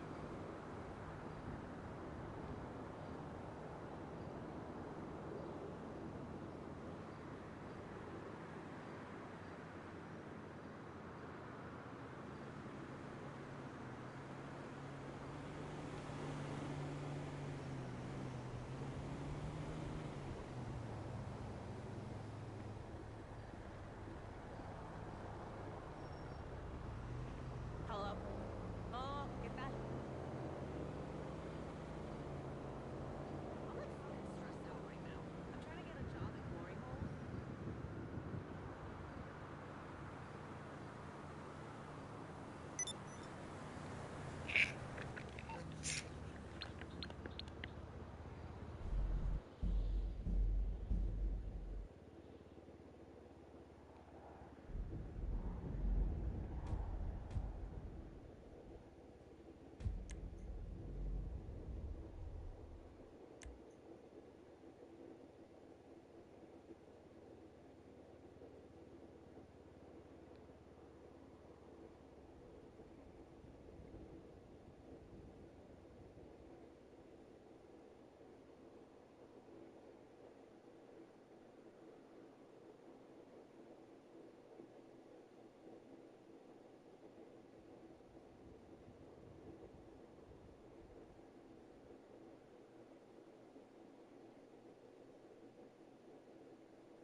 Trevor is very pleased with how you're getting. So pleased that he couldn't get here himself. But he told me that if you keep this up, maybe he won't. Well, he's very happy, and trust me, a happy Trevor is a good Trevor, and we all want a good Trevor. I mean, he suffered a lot. He's not the horrific, bloodthirsty maniac that we all imagine he is. Well, he is, but he's got a gentler side. He loves his mother. Anyway, after this, we'll all be rich and better. A kind man who likes animals and children and smoking crystal while the sun sets. Okay, so you're going to the lumberyard in Paleto Forest to pick up some grass. Now, it's a whole lot of grass, and it's well protected, so you gotta go in cautious. Now, 2 of you with guns in the hills, and 2 of you on the ground. You're gonna get a hold of that shipment, and you're gonna get out of there. Now, ground team will be driving the shipment out. Gun team will be protecting it. You're gonna bring the grass to me, and I'm gonna package it with the rest of the stuff for sale. Then all we gotta do is the chemicals that you get the lab up and running. And then we're good for the sale. Trevor will be in touch if there's a problem.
Okay, so, go up to Paleto Forest, and I'll come back with some details.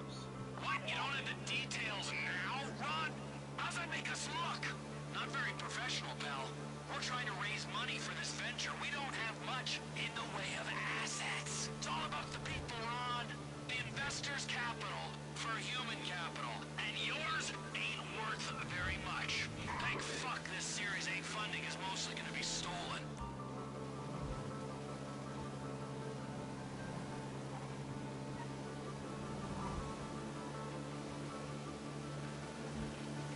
Ron's got something to say to you.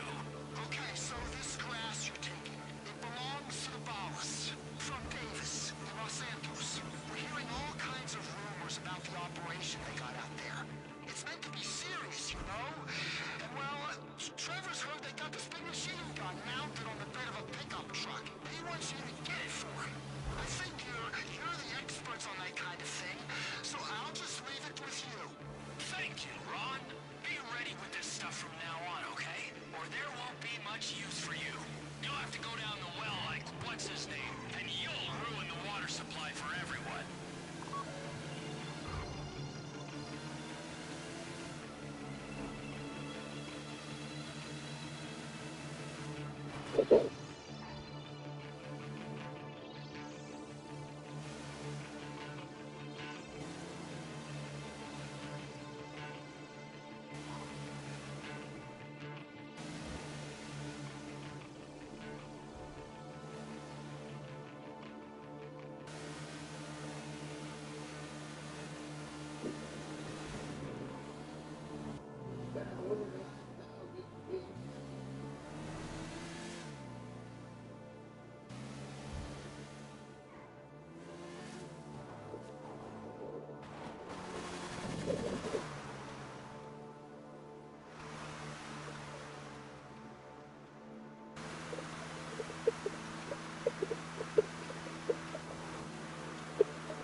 Tomorrow's at the sawmill. We need 2 of you on the hill, covering with long-range weapons, and 2 of you going in on the ground. Be careful. You don't want to blow up the grass or that pickup truck for once.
10 minutes ago. That's some good dope. I used to smoke when I was in college. Man, that was some far out times. Now I, hit the ice, I take apart a radio, and I masturbate till dawn. Trevor calls it maturity. And I'll get this unloaded. But unless any of you want to get down with Tina, no?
I am fully.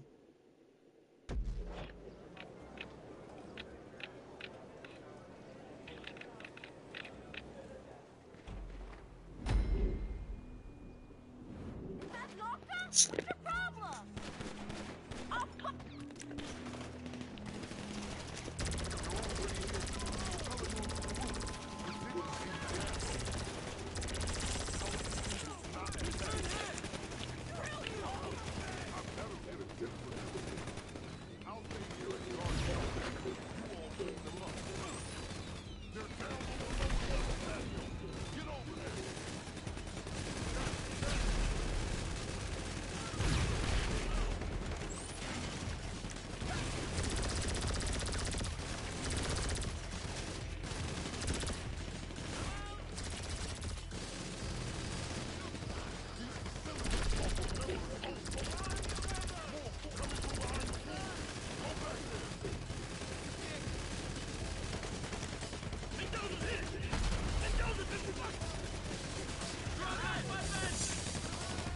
This ain't the kind of security work I signed up for.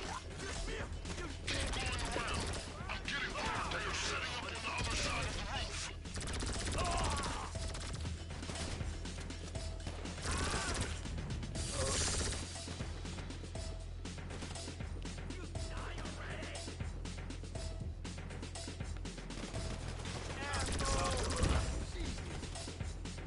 I'm a fucking Marine!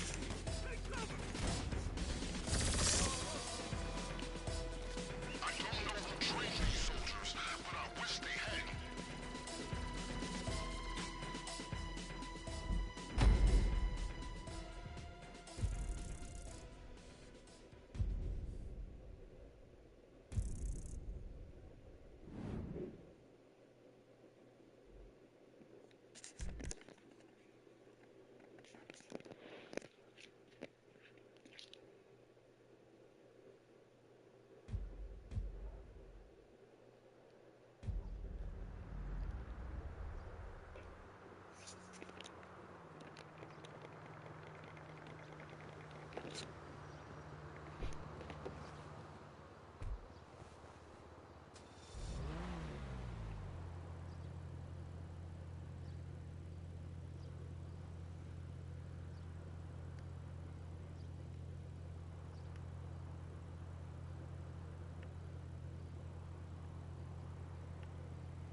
Okay.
You don't have to move. You don't have to move.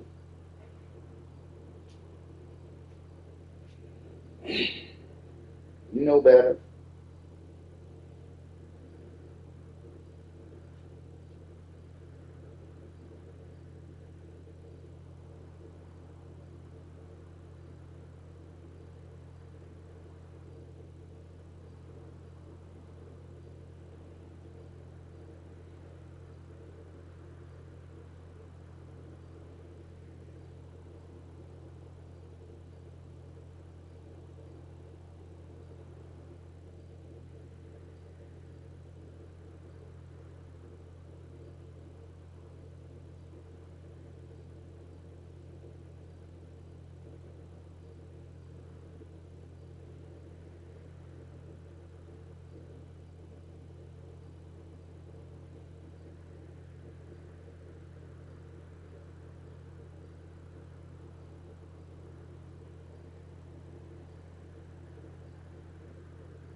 I don't really know how good it is, so.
I know, but the Lost Motorcycle Club has the ones you're after at the East LS Courthouse.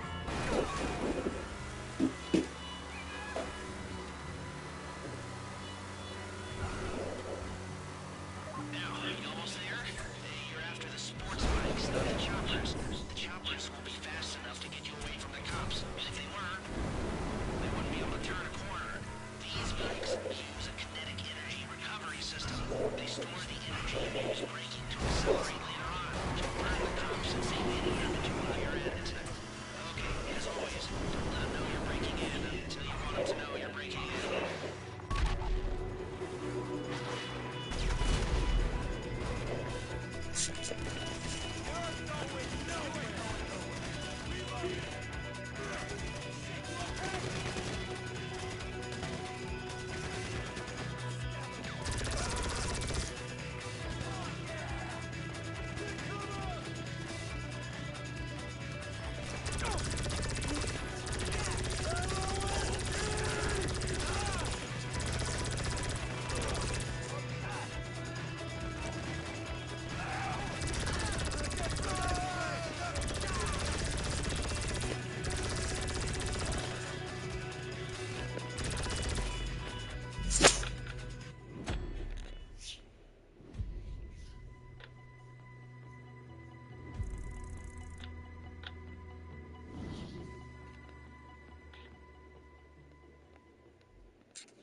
folks. The client wants the car picked up and given a little VIP treatment. Washed, in perfect condition. You got this hot stuff.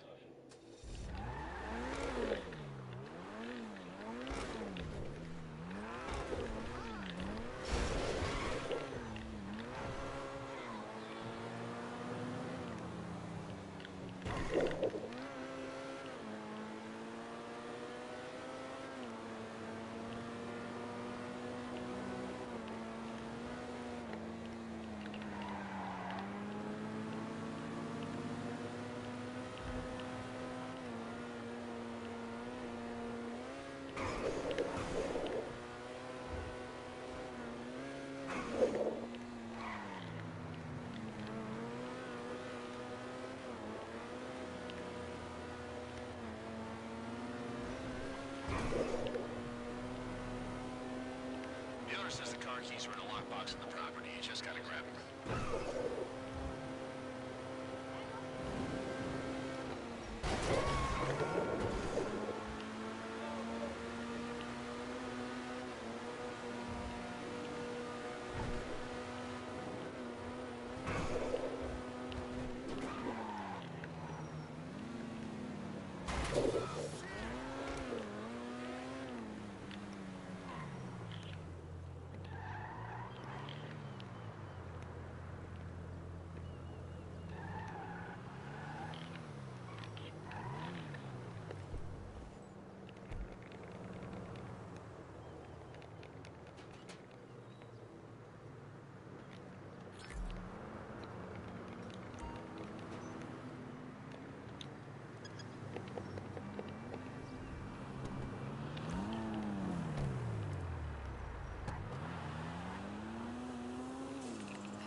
So, this guy's meeting you off the Western Highway just before Paleto Bay.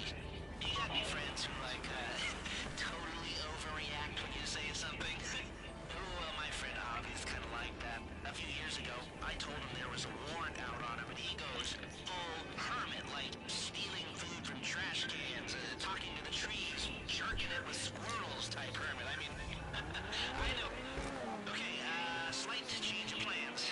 So, it would appear that some of Avi's paranoia might have been somewhat justified. Our call got picked up, they came after him, and he ran. Now he's holed up in a hut on some small island off the coast, surrounded by about 20 government agents. Much as I'd love to hang him out to dry, he's our only shot at this. Well, it's kind of our fault, so... So, I'm sending you to a rental place on Innocento Road. Pick up some sea sharks and get out to the island.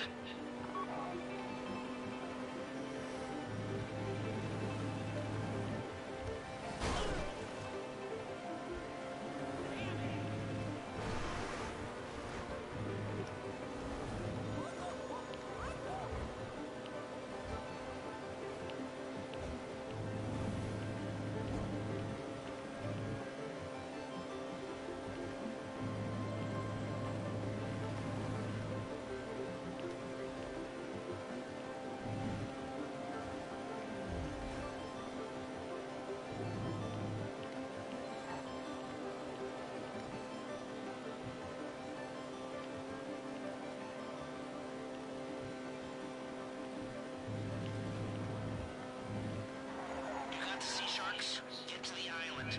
It's only a matter of time before he does a Butch Cassidy to nut job.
So, Bobby's not gonna come out of his hut until all the cops are gone. Gone, you understand? You might not want to let him know you're there till you've got it in hand. Oh yeah, and you're gonna need a boat to get him off the island. But I'm guessing the cops won't be there as we're done with him. Right? Nowhere to run! Find cover, everybody!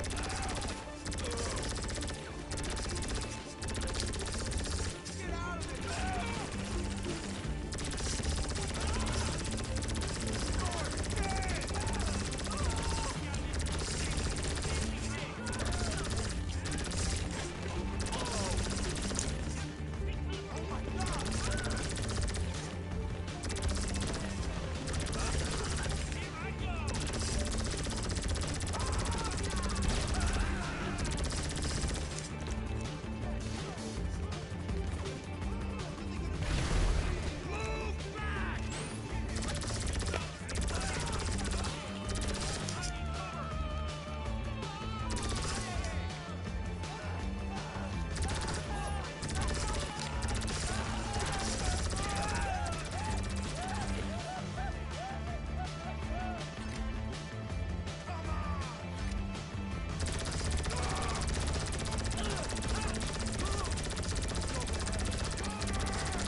Never should have stuck my head out. It was cool. Don't answer the phone to Lester Crest. All right, all right. Let's go.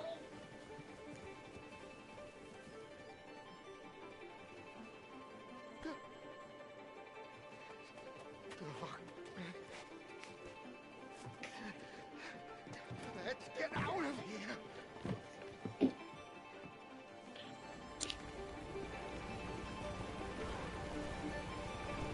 I see.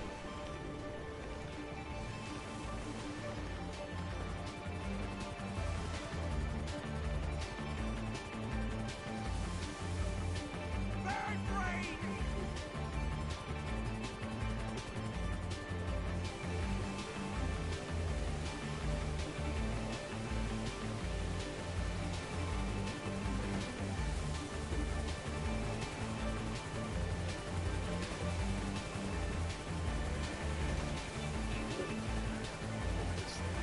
I said there was a small window? Well, that window is closing. If you don't get Bobby to page soon, the transponder's gonna lock, and all this will be for nothing. That's Crest, you asshole! I know his secrets. I know where the bodies can be.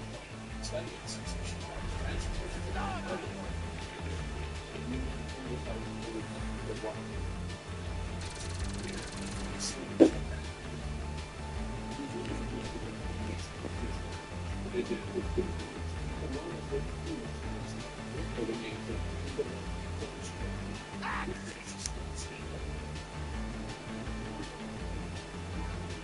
I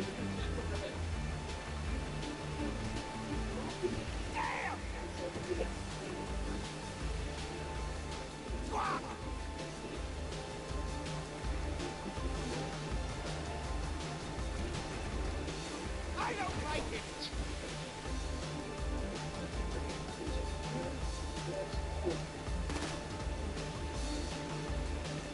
Agent, you're an agent.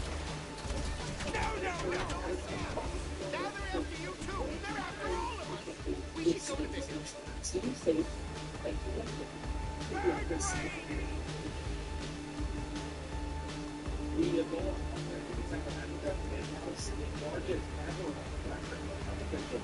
brain.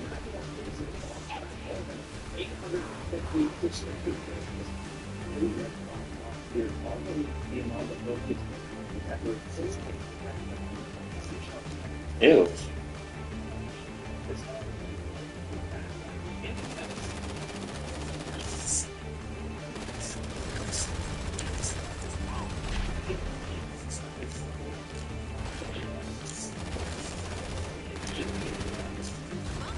All this for the civic standard 5 wouldn't fit anymore.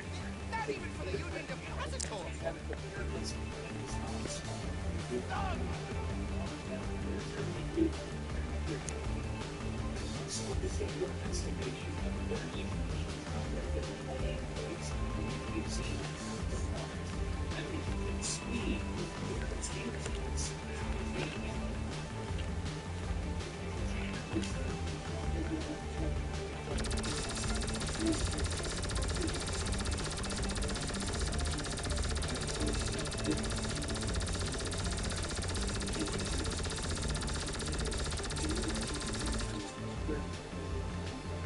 Shoot me in the head before they take me. They've got to destroy the brain, or they'll bring it back to life in a jar.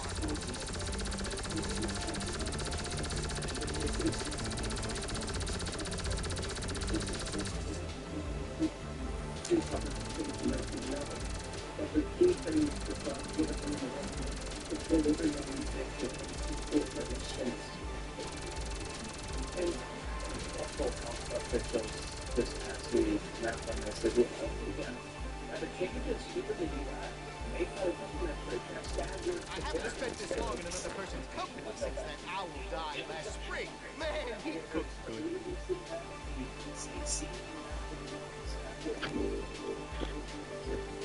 You gotta drop the heat before you meet Paige.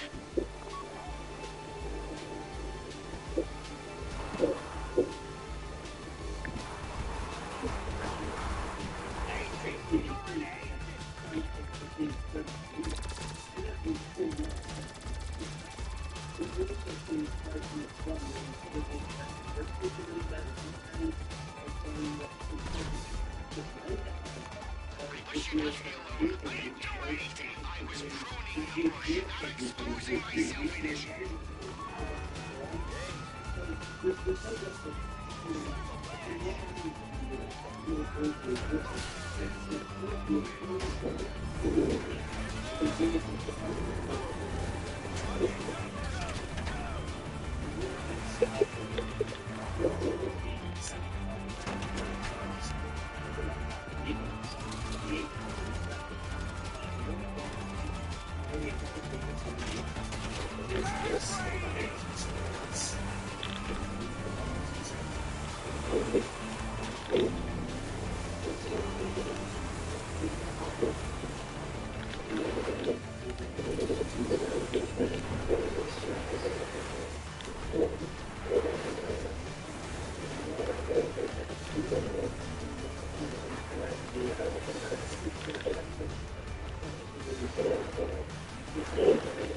I knew that. I put their receiver. You can hear me now, can't you, you fucking jackass?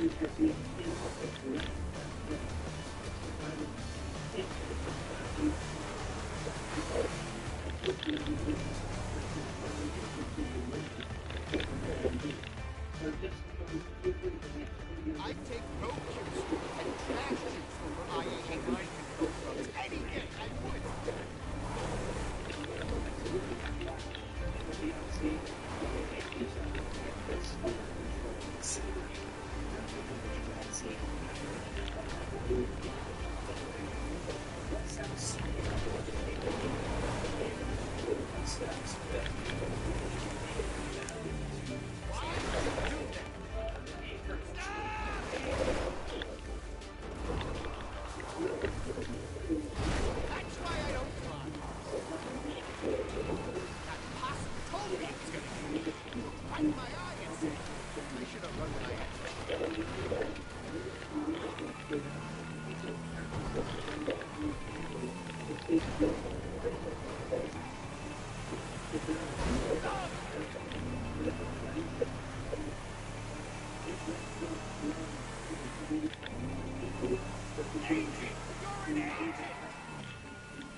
Lester, have you done it?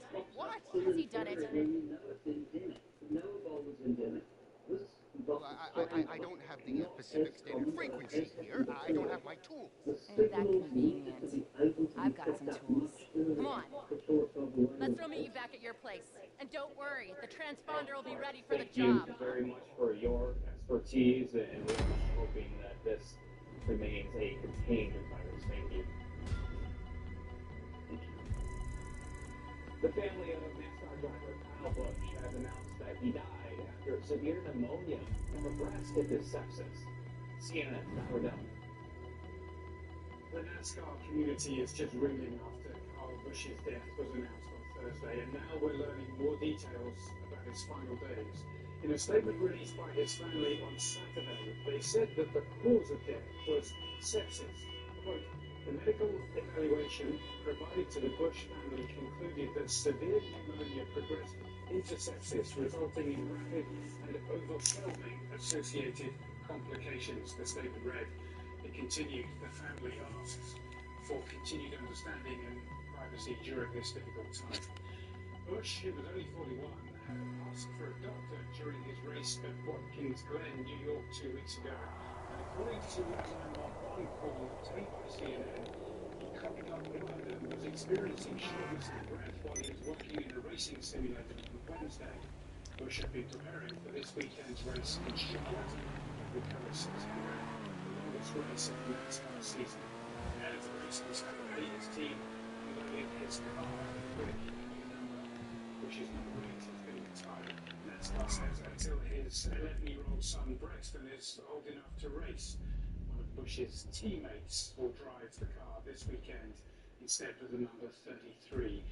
The Memorial Day race on Sunday is going to be a memorial that nobody could have ever expected or wanted. Back to you. Thanks, Alan. I've already watched it inside out. This house.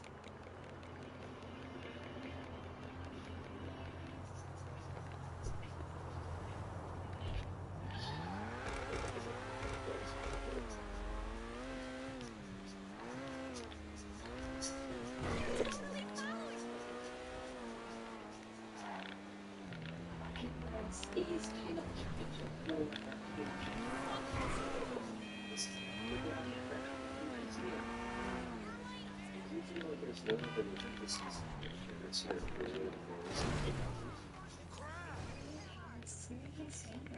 Do you think the Korean standard of what a man should look like has changed?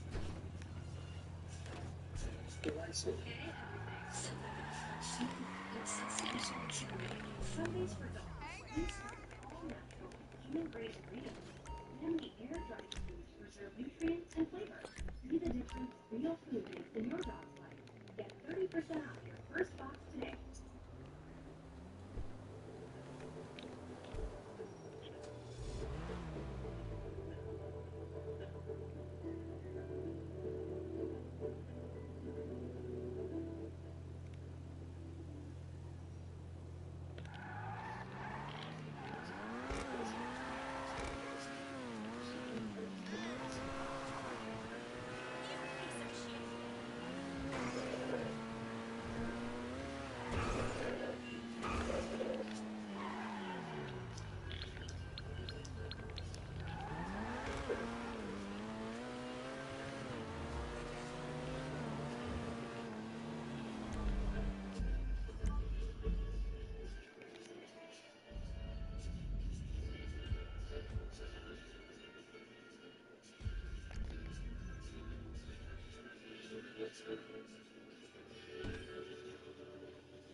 On this ship, you represent this royal destiny. So dress the court. Devil. I'm on the other side of town. Can I pick it up for you later? Jamie still warning I say, and issues, who's thinking flippy floppies, I just let's get out his grave. think about it. No! Look at this thing. Very. What's the strategy? Right? You can't put it that way. Yeah, that's a politician ever since.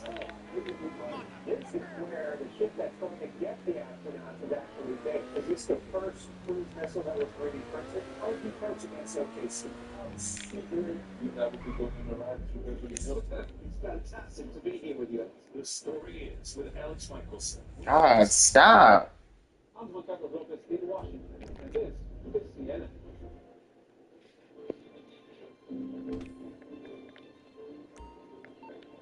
Inside Africa, in association with Zenith Bank. Botswana in Southern Africa is one of the world's most beautiful, most diverse wildlife that is made of the tourist destination. But it has been so fast in the reputation of its innovators and millions. Its transition time to the country and can become more innovative and try to scale it across the world. We are a continent that has a lot of challenges, but challenges are beautiful space for opportunity. From Botswana's first science and technology park, Mining into and turning into products that solve society's problems. So the intersection of mission, innovation, and transformation. the groundbreaking eco-lodge in a world-renowned national park. We looked through our due business. We really thought we could actually take conservation to another level. So we introduced electric boats. We also introduced electric vehicles. These are Botswana's innovators. This is Inside Africa.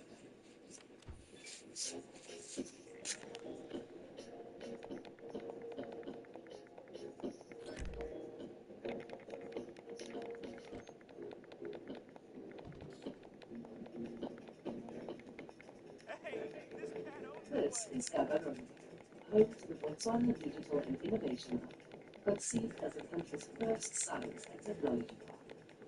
Botswana is built on a legacy of that. And we need to moving from a resource-based economy to one that's reliant on knowledge and technology. That's what's my goal. The 57-hectare campus has been referred to as Botswana's Silicon Valley, but CEO Thabo Petro believes in building their own model. It's not really to try and hot Silicon Valley What? I'll be over What's on me? tech leader Can you look a bit? from our technology that we offer a connection to an entire low innovation without requiring The hub also encourages entrepreneurs to solve local problems through a startup. what can I use kind of new software? It's something that we need to try. It's not fancy. Walter Mokota is a co-founder of the Blue Party, a company transforming agricultural waste into value while generating agriculture.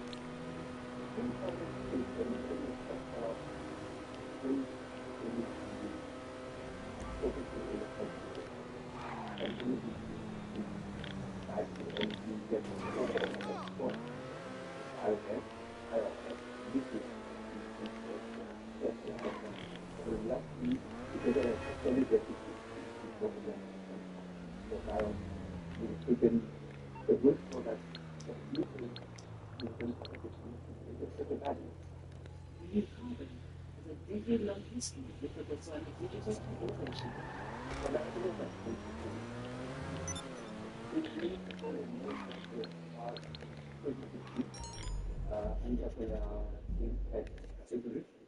we got a grant to build a proof of concept plant. If the product out of the lab is in some cases, maybe need to address the energy shortage, even if you have no solution. And this is what you can about. Alongside developing solutions to specific challenges, the hub also promotes the local manufacturing of products currently being imported. At DiTech, we are a technology brand that designs and we also manufacture anything that is a consumer electronic. DiTech is working to inspire the young workforce to learn new skills. and reframe the narrative of what can be achieved on the continent. We're looking at people who are ready to break stereotypes, people who are ready to say, okay, we want to rise to this occasion, we want to be part of this field, of this shift when it comes to the African market. We want to change the narrative. That mindset has led to products that balance practicalities and affordability for everyday consumers. Affordability is one of our very most important aspects and factors that we consider when we make products, and we tailor to say, let's make a product that is functional, that is practical, and also affordable. From its initial incubation at the Botswana Digital and Innovation Hub, Ditech has emerged as a homegrown brand, designing and building consumer electronics for Botswana's future. Ditech is not just a brand, but it is a company that exists to actually cement and create the fact that as an African, I have the capacity, the capability, and the opportunity to create something that was deemed impossible for an African. It is very important that Africans would rise to the occasion, so we're going to do it. Entrepreneur Shine Munyazi's fintech company, Ipachi Capital, is an investment and advisory firm supporting entrepreneurs with access to funding, a challenge facing many small businesses. In the Southern African region, there are more than 10 million small businesses in the formal sector who don't have access to capital, and financial institutions, for example, they cannot fund what they cannot see. Today, Ipachi offers strategic guidance and partnerships to unlock growth and innovation. A small business owner, for example, like Kenny's shop, will now be in a better position to see what products perform, and they can see eligibility in terms of access to capital. It is what inspired the development and design of Ipachi, which is a data-driven tool that allows the small businesses to digitize their operations and automatically generate the records that will then unlock funding.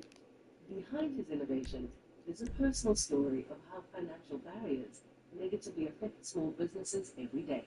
My parents ran a small kiosk. It was how they put food on the table. From time to time, my parents would run out of stock, and then I kind of limited the number of customers, and eventually it would mean that they had to make less sales.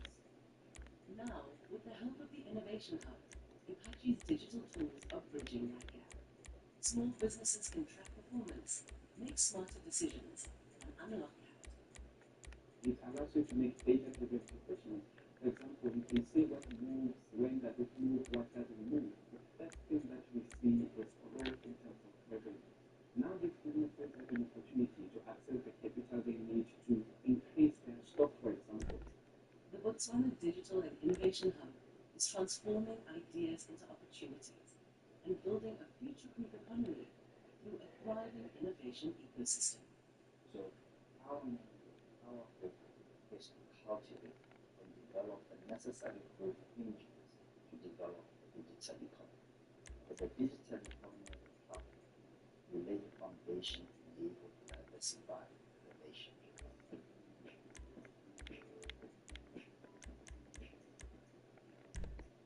Thinking of banking in Africa isn't simple. To today's fast-moving, fast-changing world, you need a financial partner that understands your unique expectations. A bank, digitally connected across Africa and global financial centers, with the enabling platform that facilitates seamlessly, wherever, however. A bank with smart financial solutions from a systemized blend of technology and human touch. That means real value. Turning dreams into reality is now in your hands. People, technology, service, set a bank in your best interest. At Sundays for Dogs, we set all night long field-raised meat. Then we air fry the food to preserve nutrients and flavor. Be the difference real tasty for your dog's life. Get 30% off your first box today. Okay, we're gonna get this equipment. I'll collect the van from outside my garment factory. When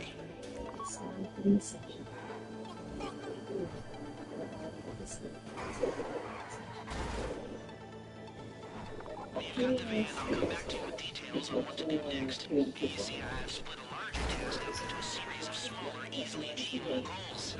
Got that from a management book. Does it make you like me more? Do you feel like you're working more effectively? Okay, then you should be thinking about having to kill people. Damn it, I bet that's all you're thinking about now.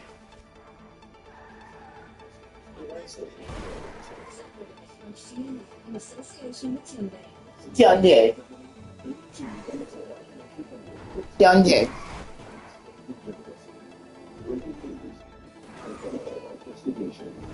讲解，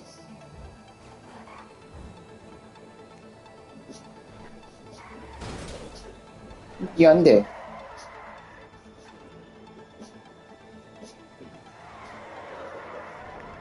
讲解，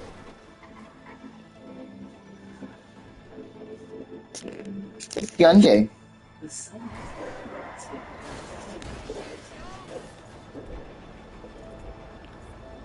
it's followed by 100 minutes. So then讲解。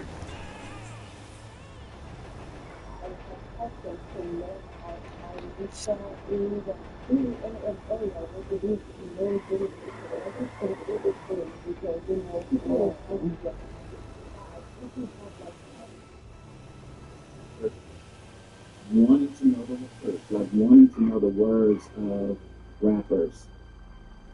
I remember knowing every word to Funkified album. The Brad Funkified album, and all the words to the Fuji's album, the words, still knowing the words. Every word to Little Kim. Baby, every word to Little Kim. I used to be really, it just once that I knew every word to the hardcore album, I knew every word to the Notorious K.I.E. Every single word. I don't have, not that I don't have hip hop anymore, but for some reason I don't know. I don't be interested in the words to the new stuff that's rapping stuff. It might be just gonna be out of touch with the new rap, but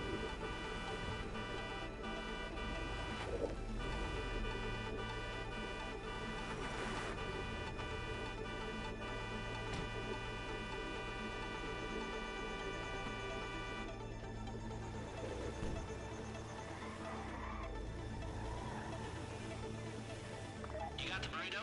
All right, get over to the alley off Vinewood.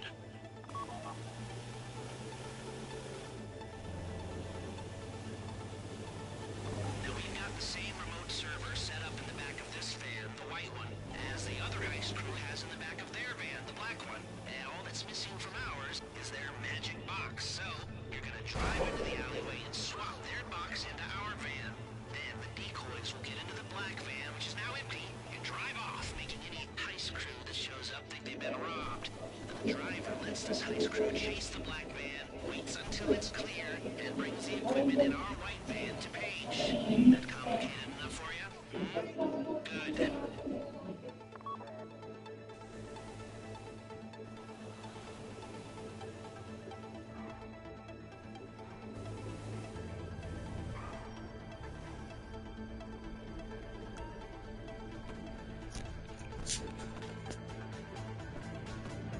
Okay, now take out the competition.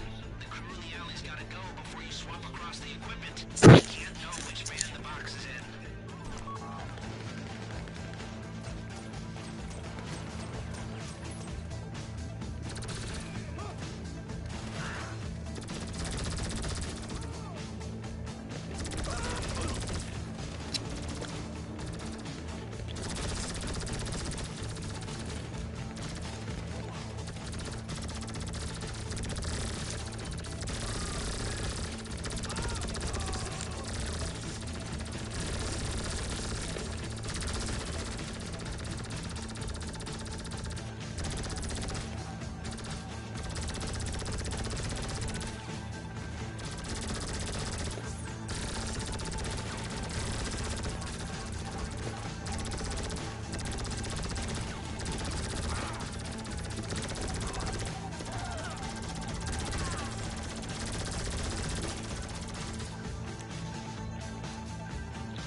Yeah.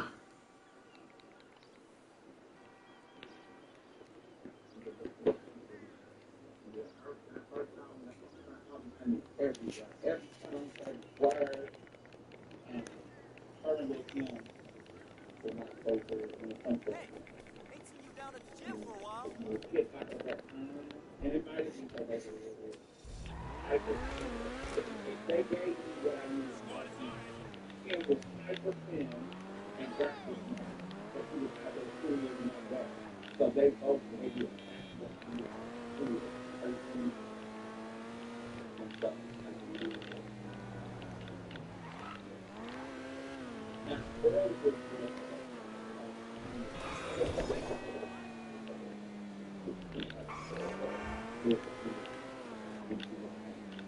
You know, but and I feel the thing is,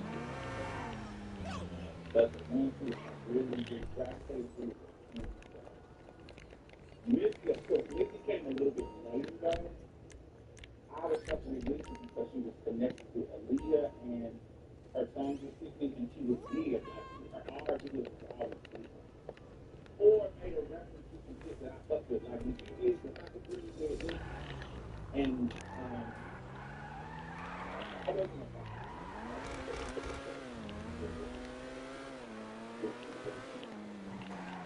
But I did not. I was fucking that.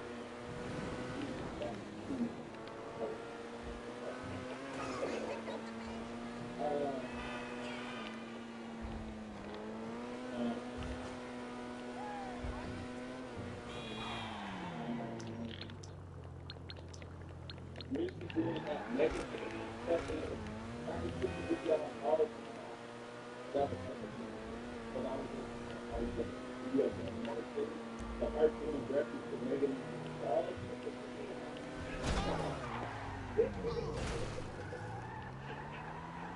It was my favorite thing. She just had so many good videos in regards to her album. I love it. Especially in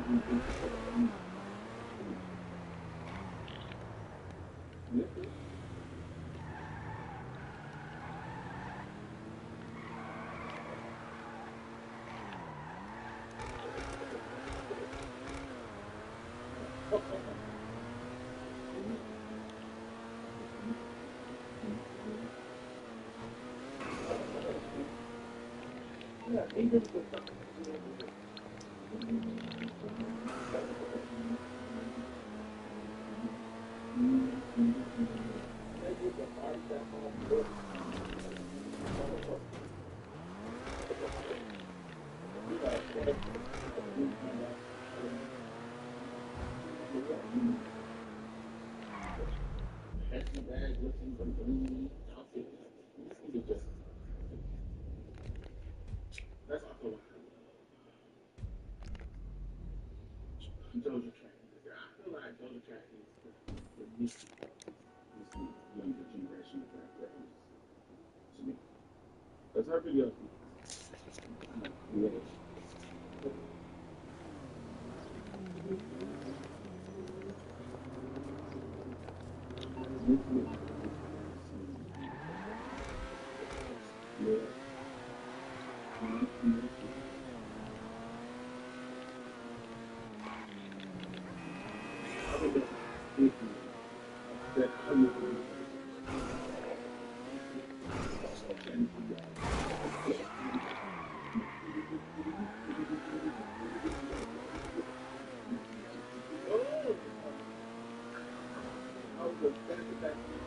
I was obsessed with the video.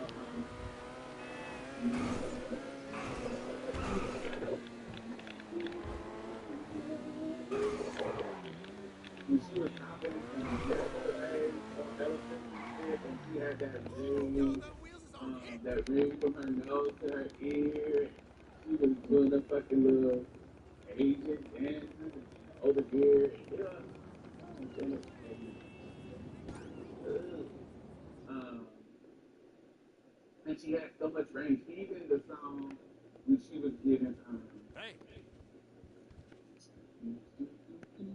laid back, chill, neo soul vibe. That's the way love goes. Just that video with J Lo, how she just hanging and they play the music. I just remember living that where we putting a new track in and people hated her to be the I don't think if the Super Bowl shit would happen, people would hate it so much. I played the shit out of Benita Jones album. I think because of the Super Bowl shit, that album didn't get as much love as it should have. I like the black and white video. Love will never do without you. Yeah, that hairdo with the updo and the headband and fine ass honest Sue Richard, whatever his name was. Pleasure Sensible, the dancing. Hey, what's going on, brother? Okay, I got the van loaded up and ready for you. Just hit up those locations, drive through with the buyer, and bring that crisp, clean cash. Easy. Hey, you my dude, Even right? the Nutty Professor video with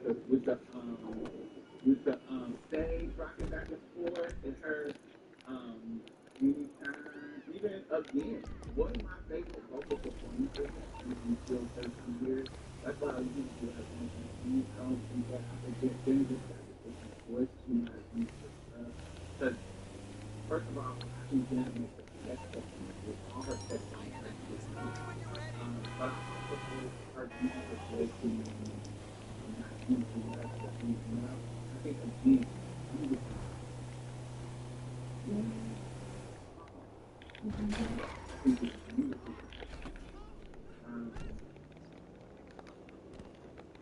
other video of James was just super.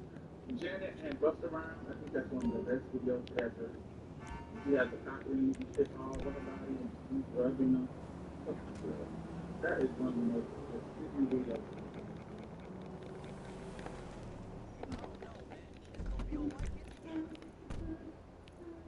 A gig's a gig, I guess. I'm just looking for something more real, you know?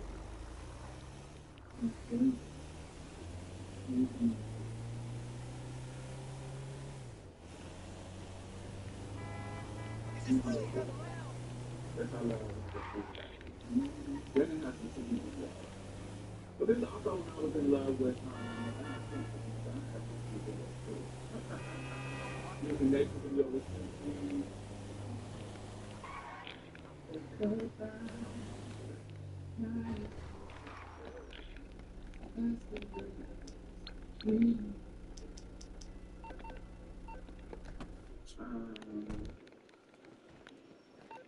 Yeah, this is when I was in love with Miss Madonna too.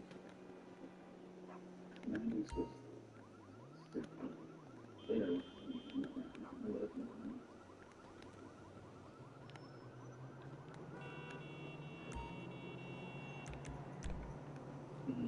The videos and the videos. I didn't like the whole video.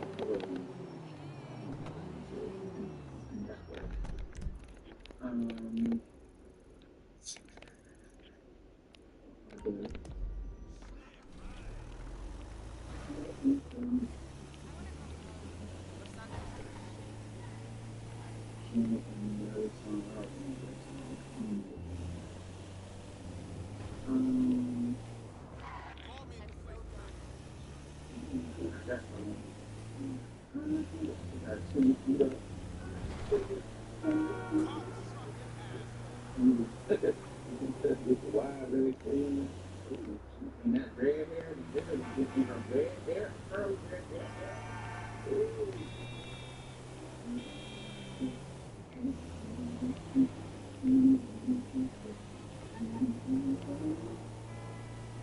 Her red hair.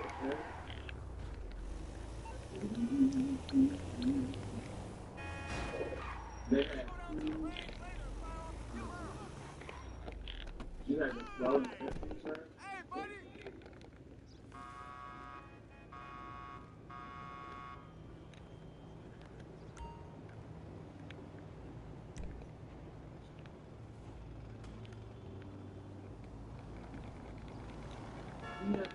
I don't believe it.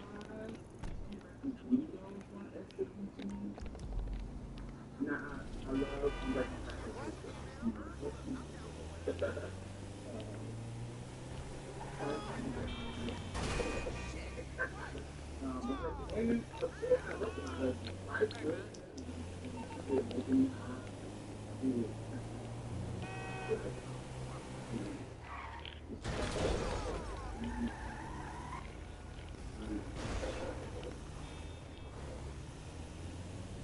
I didn't realize that one of the reasons why I thought they just had him on the subject of fun, but I didn't realize that he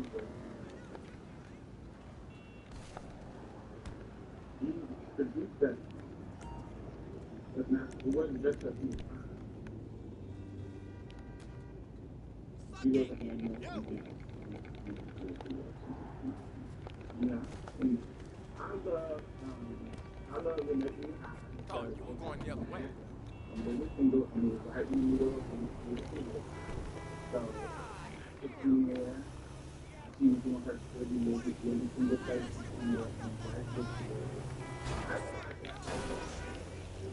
And she looked good in that fucking with that fucking rain looking hair, because that shag looking hair was just coming back.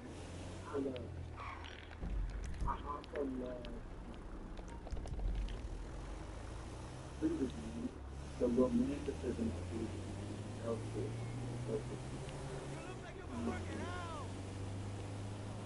But yeah, her, I like maybe her community because her sister and and Ryan.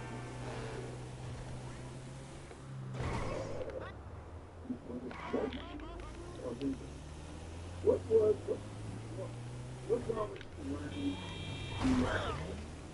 in like a grass slow motion like what's wrong with that? Was it let it flow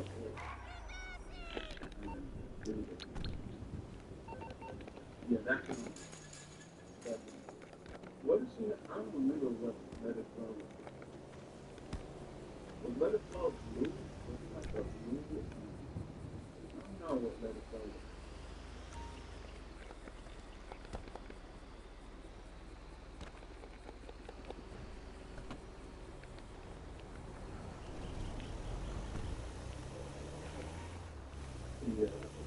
Yeah, I don't know. Yeah, whenever she was right, anyway.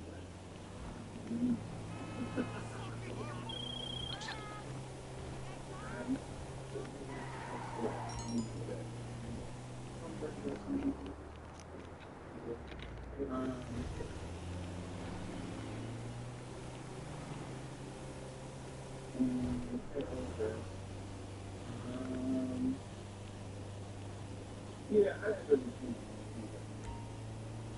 making her video a song her video.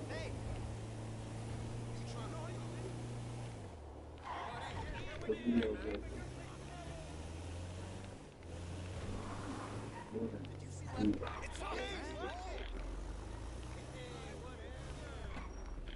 like the concept really sticking. Hey. Good news. I got discounts on today. Guaranteed effective.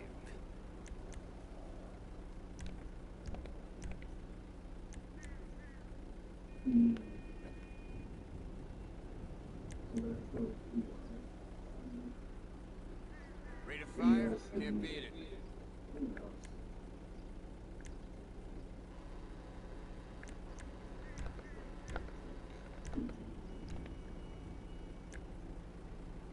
Can't be found anywhere but this van. Guaranteed.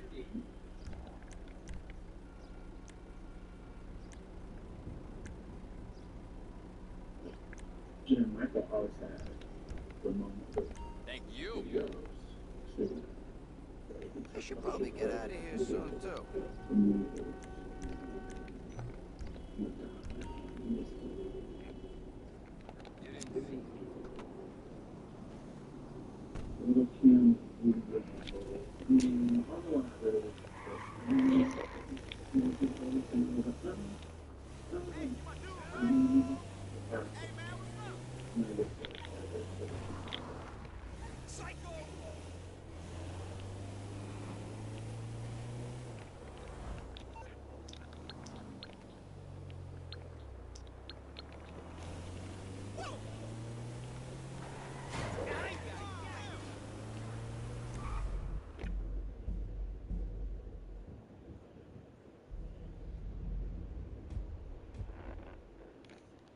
Yeah. Um, one of them.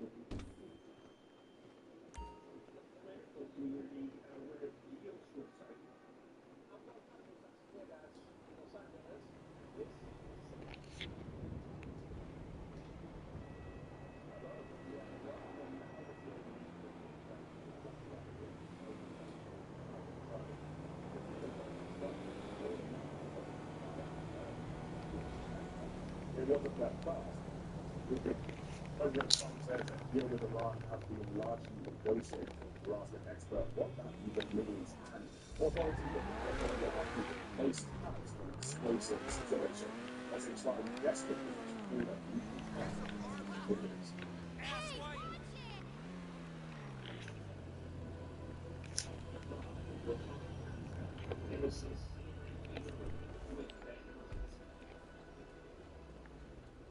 Welcome.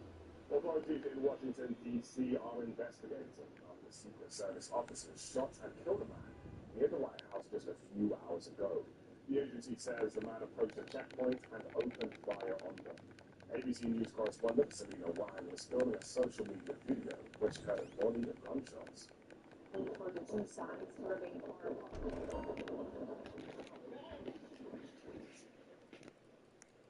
Sources tell CNN gunshots.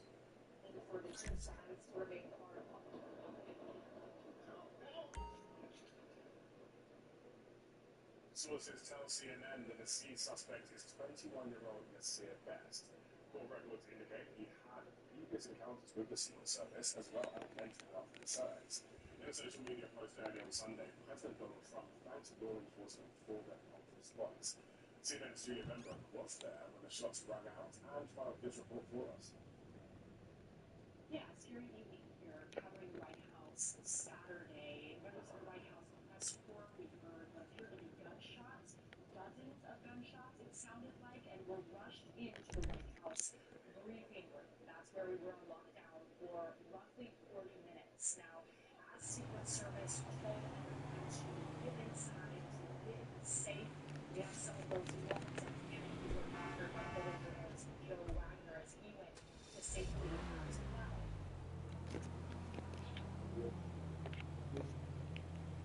All right, I'm going to be in.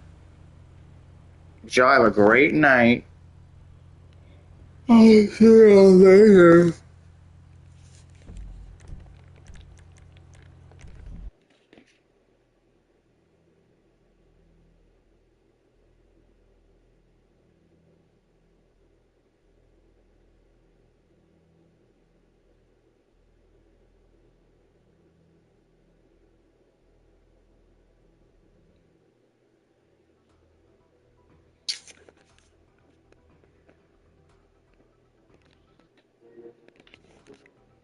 All right, y'all.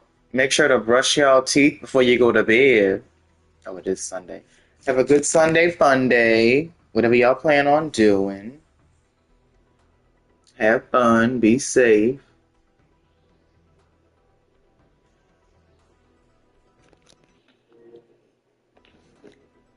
And I will see y'all later. Have a good night.